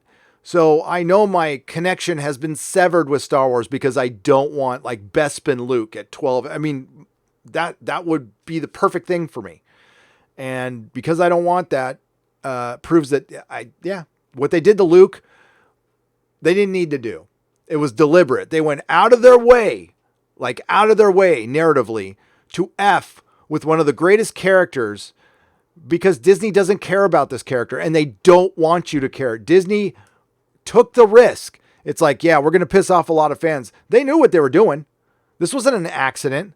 They knew, yep, we're going to piss off some new fans, but we'll eventually get newer ones in the future. Showing that they don't, for Disney of all places, doesn't understand fandom at all and doesn't understand that the legacy counts to us. And even these new fans you're talking about, they give a shit about Luke too. Some of them just don't know it yet. But once they watch the original ones, they're going to go, wait a minute, why'd you do this to this character? And we're not going to get, I think the screen time Luke is going to get is going to be equal to Obi-Wan's in Return of the Jedi. So how happy does that make you? There'll be no Leia. There'll be no Luke, no Han. No wonder why they're freaking out. And they had to bring back the Emperor. Oh, and the Emperor is going to be some radio-controlled clone? That's what he was in Return of the Jedi, according to the Reddit leaks, which is the dumbest idea. Oh, I hope they do that one. Please do that one, because that would truly piss off the rest of the fandom. And for those of you going, why are you rooting for Star Wars to fail, Gary? Because I don't want this crap to continue. I want Star Wars overall to be good, but this film, yeah, kind of rooting for it to fail. I am. If it's good, I'll admit it. But my pom-poms are out. Yeah, I'm not lying on that one. F-A-I-L, fail, please. Guy Gorgon Games for $10. Hope you're having a good day. Been watching your channel for a few months now, and you're the first person I've ever donated to. Wow. Thank you for all you do. Guy Gorgon. Am I saying that right? Thank you. I appreciate the $10, the 10 hard-earned dollars. This is your hard-earned money. I appreciate it. I do. Disney, They take you for granted. They expect you to give them the money. As a matter of fact, they tried, like the whole Skywalker saga bullshit was thought up to make Star Wars FOMO, fear of missing out. That's all. You're going to miss the end of the Skywalker. Are you sure you're mad about Last Jedi? You won't, because you sure? Because you might miss the end of the Skywalker saga. That's going to work for a weekend. And then the fans are going to go, Skywalker saga. Wouldn't the Skywalker sagas need Skywalkers? And I'm not talking about family relations that have different last names. I'm talking about actual Skywalkers. People with the last name of Skywalker. And that was Anakin and Luke. There is no Skywalkers at the end of the Skywalker. And a Force ghost is still a dead Skywalker. And frickin' Rey taking the Skywalker name at the end, you know what that does? Palpatine victorious. Because if he's Palpatine's granddaughter, and then she takes over the Skywalker name, however good her intentions is, his legacy lives on. He wins. It's stupid, right? Ugh. Have some free money from YouTube from Rose Fenwick. Thank you. Oh, Ross. Sorry, Ross. My apologies. Greg Garrow Jr. Thank you for signing up at the proto-molecule level. Tekuforts. Who would win in a fight? An Ewok or Rian Johnson? Oh, an Ewok. Oh God, yes. Also, there are no Star Wars toys in any toy stores near me except for Star Wars Legos. Sad times. That is sad times. Freaking Legos. You ever step on those things in the middle of the night? Pooh. I think I'd rather get shot.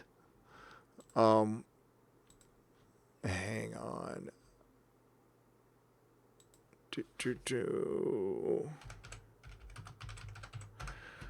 I was going to get back to that. Here we go. God, do I have to really go to Bleeding Cool? I don't want to go to Bleeding Cool.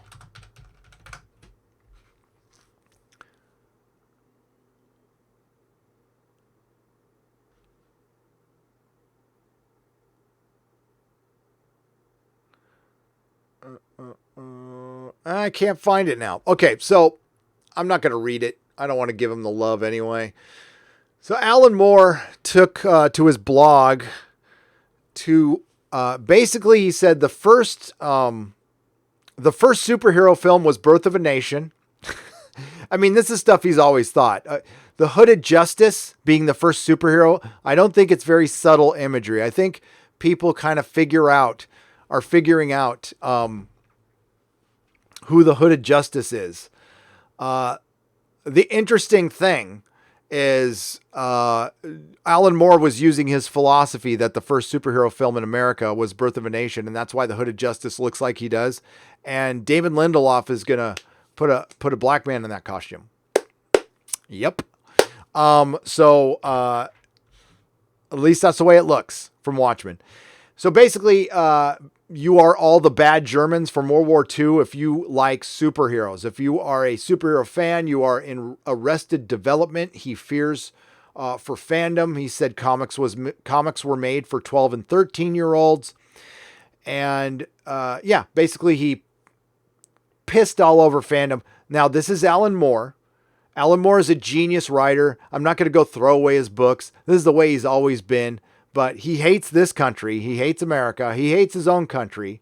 He hates fandom. He hates himself. He hates ice cream. And he hates puppies. And he's a wizard. That's Alan Moore. So, but the more important thing is not what Alan Moore said. That's Alan Moore. The dude is a very unhappy individual. Unfortunately, people who are hyper creative, like creatively genius, most of them are. Picasso, wacky, Van Gogh was crazy. I mean, it sucks. It's bad, but that kind of goes along with being hyper creative. But the thing is, he's also a comic book writer, Alan Moore is, and that's how the rest of them think of you.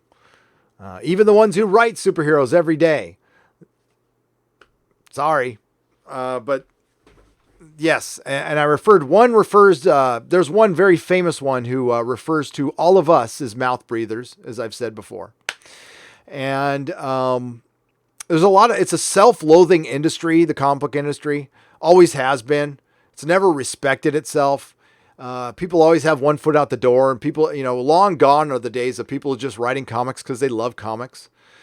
And honestly, this is the first time in my life I haven't liked the industry either. It's gotten so foul. It's filled with so many foul people.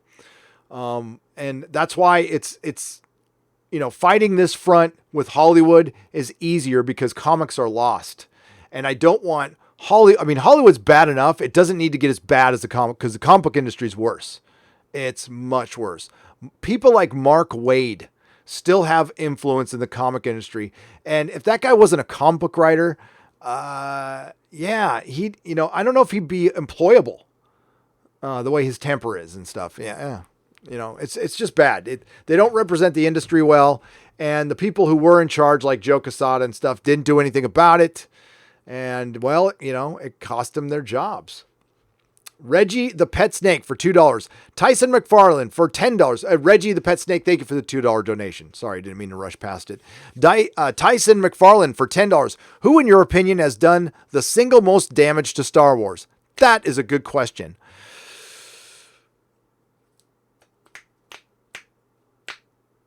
I'm going to have to say Kathleen Kennedy because she made the decisions. The second person is Jar Jar Abrams. It's not Rian Johnson. And I'm kind of predicting that because it's what he's going to do. It's what he's done. Bringing back Palpatine is as bad as Luke Skywalker drinking booby milk.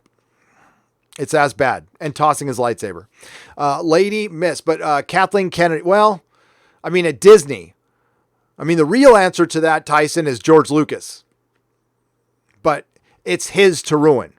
So I can respect that. I don't respect Kathleen Kennedy anymore. And I never respected Rian Johnson, although I didn't hate the guy. But I think he has a very, very high opinion of himself, along with every other director in Hollywood. And Jar Jar Abrams is somebody I have soured on that I used to like. But now that now that I understand what he's about, not a fan. Lady Mist, it's that big ship sparked on the dark side of Neptune that's messing with all of our satellites and YouTube this evening. Just ignore them. I'll try. Thank you for the $5. Woke Cho for $2. I was warning people Mr. Robot was bad robot. Yep. You're not wrong. It's another one of those situations where I'm going to have to go on my channel and apologize to people for recommending him this show.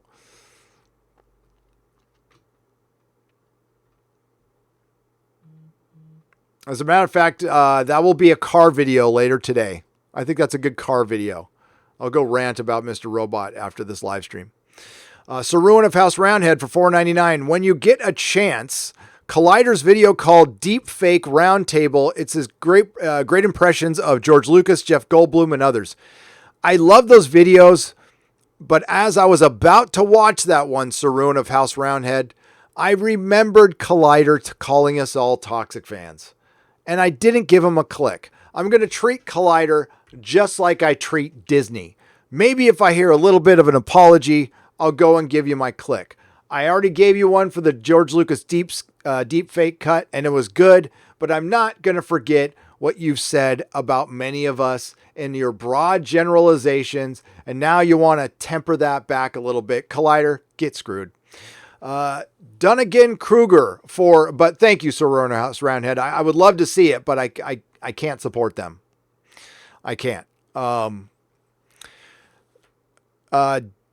Dunig Kruger, welcome to the Jaloja level. Thank you very much. Dragon Loki for $1.99. I love Mando, but heavily biased. Boba, Baby Yoda for the win. Baby Yoda's cute. I'm not going to, that's like not liking puppies. Okay. It's a practical effect. It's cute, especially when it's trying to use the Force. Come on. I'm not heartless. Just mostly. Casey Osowski. Am I saying it right? Osowski for $5. Thanks for all the great content and the joy it brings. Why, thank you. Oh my God, if I bring some joy, that's great. Sarcasm and mockery can be funny. It can be funny. Andreas Alin for Alin for 10 pounds. Oh, please do the boys review as I want to know what you think. Also, the best comics I've ever read and I loved is also the best comic I ever read, and I love the series even with the changes. But Homelander actor was amazing. He was absolutely amazing. Yes, I will do it. And in case I have, well, I can't reach it right now. I have the original art from the issue. I am in issue 23 on page 2.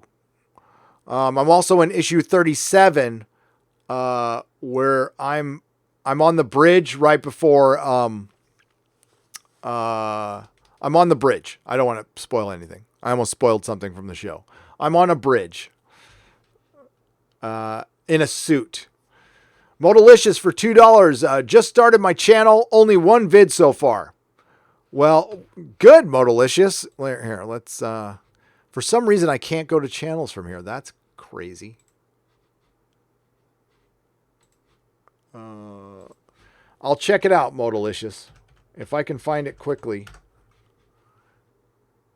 There. I'm subscribed. How's that? Boom.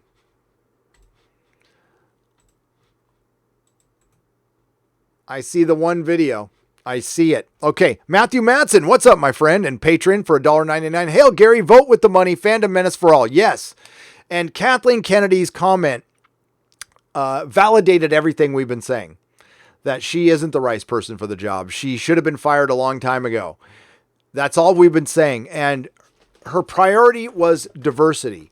So this is a woman that can clearly produce films. She's very good at it. She's very good at organizing, making sure creatives have what they need, but she's not a creative person in any way, shape, or form. And you do not make that kind of a person a leader of a franchise. That person can be a CEO. Like Kathleen Kennedy could, if you're organized and stuff, you can be a CEO, but you got to have somewhat of a creative mind if you are in charge of a franchise. You can't be just good at organizing and was a good organizer for better creative minds all your life. You had to have shown, has she written anything? Has she, anything? Is she an artist? Does she know how to paint? Can she doodle? Can she do any of that shit? Or can she just count some beans and organize, get the right people in the right room? And how come she's fired so many directors? Modalicious, Disney can get sodomized with a dry splintered 2x4, says Modalicious for $2. Hold back there. Don't hold back, buddy. Tell us what you think. Red Pill, 78 for $10. Really enjoy your channel and your perspective, Gary. It's my mental sorbet after days of political commentary. And please do a show on the boys. Loved season 1. Okay, done. Callum Finch Ellis for £2. Mandalorian, been step healing fan with the Mandalore, been step healing fan. What thinks DS Yoda? What do I think of the Yoda? I think the Yoda's cute. I think Mandalorian will turn into Disney Star Wars. That's what I think will happen. I could be wrong though. Antonio Cardenas for $5. Hunter Biden is Baby Yoda's father. Callum Finch Ellis for £2. Mandalorian been step healing. This is it again. And that is, yeah. I don't even know what that means. Mandalore been step healing fan. What think DS Yoda? I don't know. I don't know what that is. Professor Thascalis for $10. Hey, Gary, keep up the great work. I have a professional mic, never used Blue Yeti Silver Edition mic only. I would be happy to give it to you. I'm good. Thank you. I'm actually going to get, I appreciate but no, keep it. Keep it for yourself. I'm going to be getting another Rode. I'm just going to go XLR and get a soundboard. But thank you. Barry Geekler for $5. Woke prediction. Poe Dameron will wear Leia's slave outfit in Rise of Skywalker and will seduce Finn and to Rose Tico's frustration.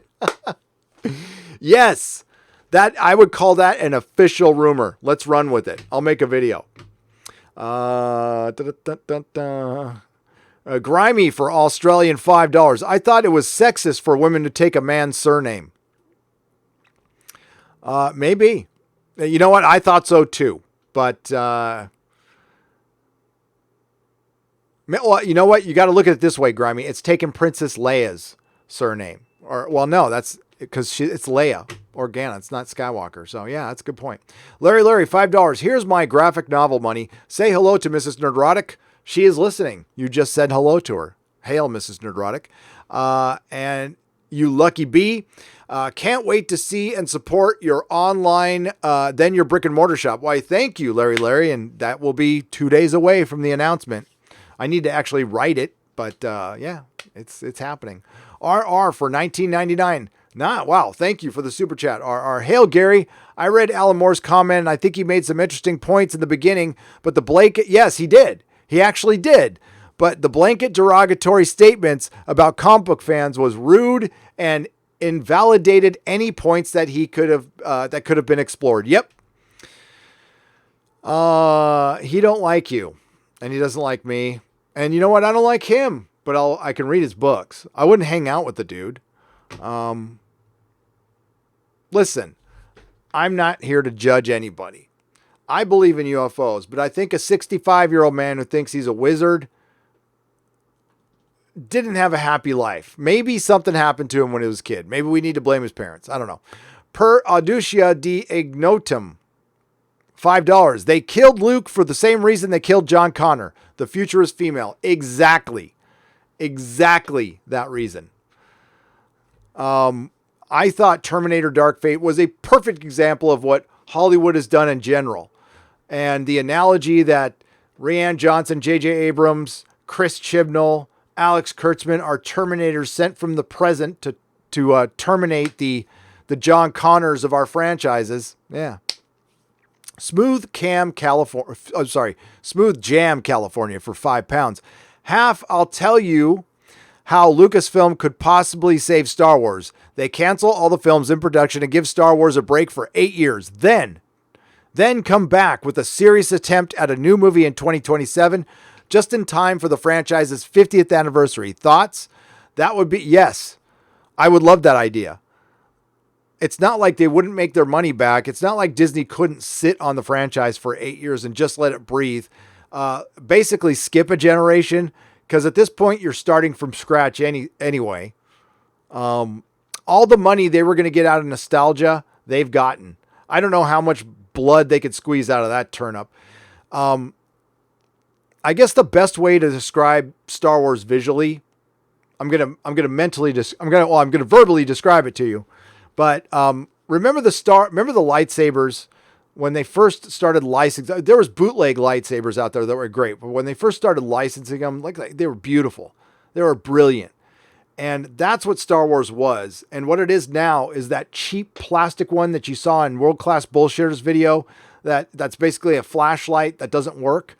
That's what Star Wars is now. It's a great visual representation of what it is now. Antonio Cardenas, thank you for signing up to the Joloja level. Welcome. David Allen for $10. Here's money for the boys review, please. Okay. Thank you. It will be done. But I have to watch the show again one more time. So, hopefully this weekend we can do it live. We'll do it live. AJ1218 for $2. Who is your guilty pleasure YouTube channel? Ooh. So the one I don't, Preston Jacobs. He does a Song of Ice and Fire, theories. He breaks down the chapters, and he's got a running theory of what is going on in the Song of Ice and Fire that I think is so far off. It's funny, but I've been listening to his videos for so long, I'm starting to drink the Kool-Aid and think he's right. But yeah, Preston Jacobs. I think Preston Jacobs is the kind of guy who would hate my content, like hate it. But I like the channel because I'm big Song of Ice and Fire fan still, unfortunately. But that's the guilty one. And Emergency Awesome. I watch all of Charlie's videos.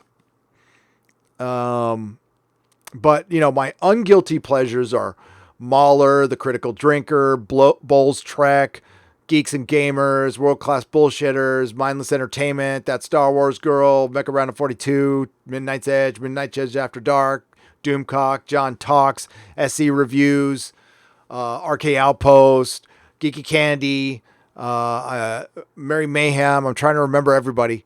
Author Stephen Walton, The Fourth Wave. All these, the Fandom Menace, basically. But I listen also the Men of the West, which is a Lord of the Rings lore channel. That's great too. They're great. So Entertainment Magazine covers leaving out Yoda. Yes, they're anti-Yodas. They're obviously anti-Yodas. I don't know why they would leave out Yoda. Of all characters to leave out, Yoda. You can't tell me they just forgot. There must be a reason for that. That's weird. Callum Finch Ellis for £2. Dark Side Yoda 1,000 years. Thank YouTube doubled first one. Oh, sorry. Dark Side Yoda. Dark Side. I'm an idiot. Thank you, Callum. I'm sorry. I wish I could refund you. But Callum, I'll say thank you again. I appreciate you. Some nobody. If it's a Dark Side Yoda, that would be interesting told over 3 movies, but this is J.J. Abrams. I hope I've been trying to warn you. So I know a lot of you listen to my every word. Okay. No, believe me, Mrs. Nerdrotic doesn't listen to my every word, but Jar Jar Abrams is a snake oil salesman as far as telling a story. It's a pyramid scheme. The mystery box is bullshit. It's about not giving you information. He's about See, this is why he's perfect for television, and he made people in television so much money, but he's not really good for cinema. He's really good at building up these pretentious, grandiose ideas that he never intends to pay off. But he keeps you watching. It keeps you watching. Damon Lindelof is good at that too. Alex Kurtzman just sucks. I mean, he's terrible at everything. He can't even do mystery box right. So what you're going to get is they're going to have a thing, and this thing is going to take them to places, and they're going to go on this wild goose chase while nothing happens. So this thing is leading me to this place, and we're going to get into a fight and then get into the ship, and then we're going to counter somebody, and we need another thing that's going to take us to another place. Then we're going to get a major revelation that Palpatine is back without a single hint, without a single bit of foreshadowing, which you're supposed to do narratively in the previous 2 films. Now, they might make something up, but believe me, this was not their plan. That is bullshit. They were not planning on bringing Palpatine back for 10 years. So you're going to get Palpatine at the end, and you're going to get an information dump, and they're going to tell you all these secrets of Star Wars in the last 10 minutes of the film, and you're going to walk out thinking you just saw, wow, my mind is blown. We got so much information. But then they're not going to answer where Snoke came from.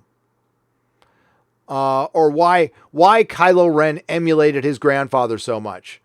I mean, I haven't seen a good reason why. I just see that he dresses like him.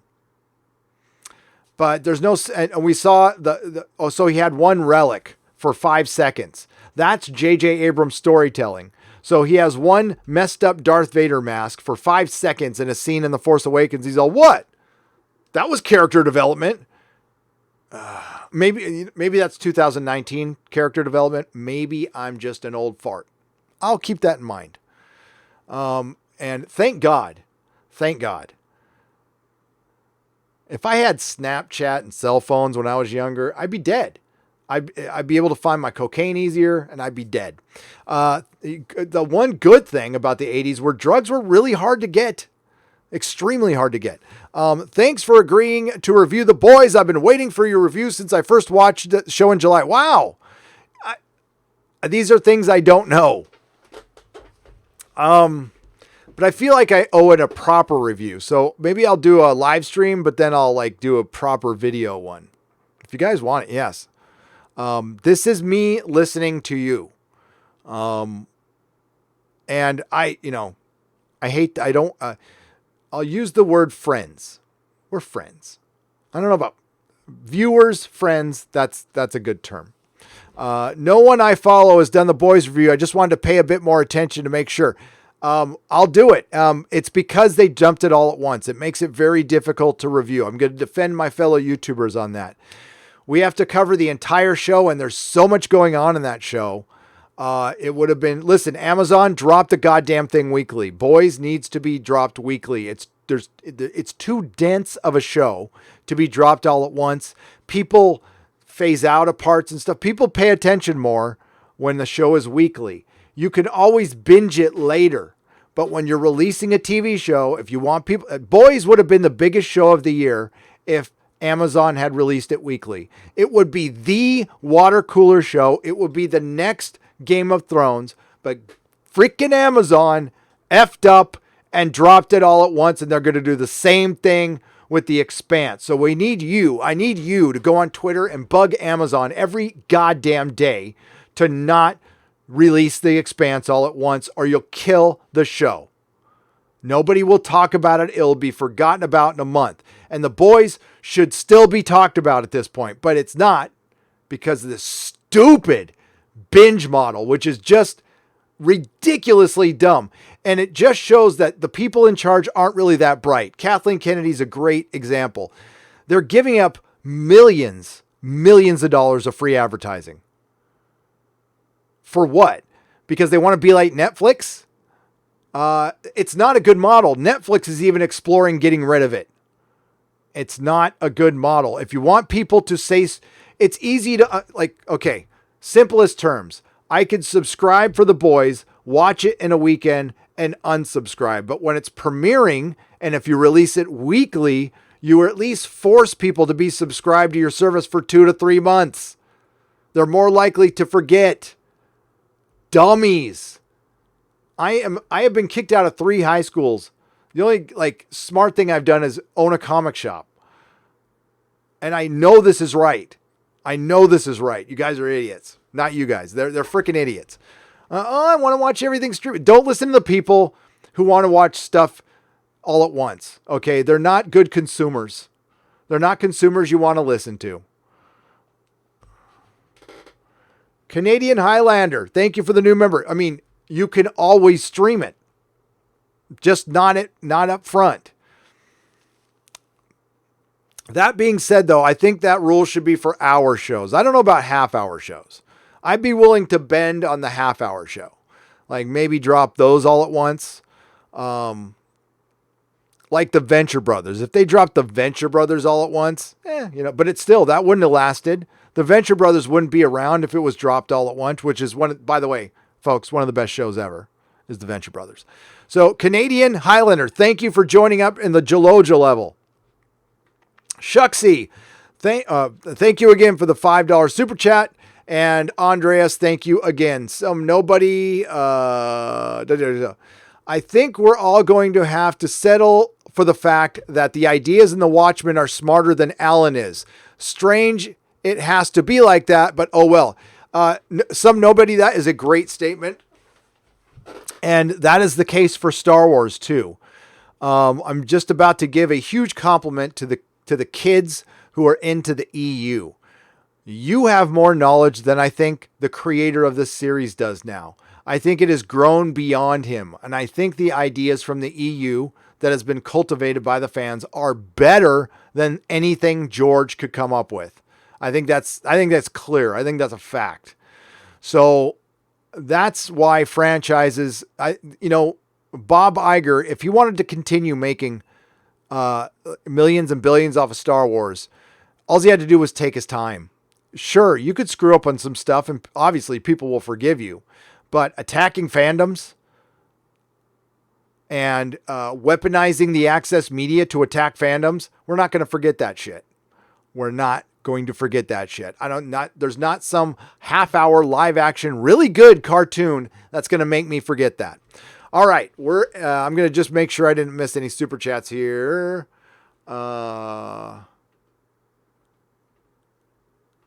Double check it. And again, I'm sorry about the mic today.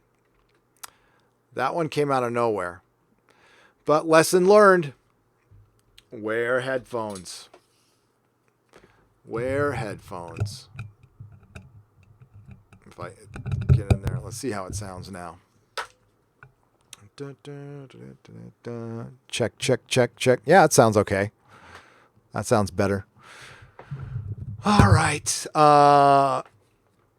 I don't think I missed any. If I did miss any, I will shout them out on Friday. So the next live stream is going to be tomorrow on Nerdrotic Live, the Exozone with Dictor Van Doomcock.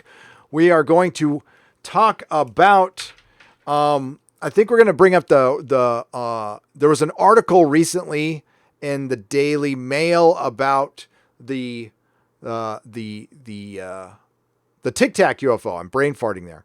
And what's going on with that. So that's our paranormal UFO show that I do with Doomcock. We do it on our alternate channels because it adversely affects, when you talk about UFOs, it's always bad on YouTube now, which sucks. So I have a channel called Nerdrotic Live. If you want to subscribe there, that's where this live stream will be once it's done processing, because I'm going to unlist it. Thank you to all the new subscribers. I think we're getting close to 170,000. Which is awesome. I believe my good friend Doomcock's about to hit 100,000, so be sure to show him some love. And thank you for all the new memberships. And thank you for all the super chats. Thank you for participating. I will see you all Friday night for sure, we're going to have Comics Division and Odin's Movie Blog. Hopefully we have Jeremy's never obligated for Friday, but he manages to show up, which is great. So we'll probably have Jeremy, hopefully Anti-Trekker, and we'll see who else is in there. And everybody have a great day. And remember, not all who wander are lost.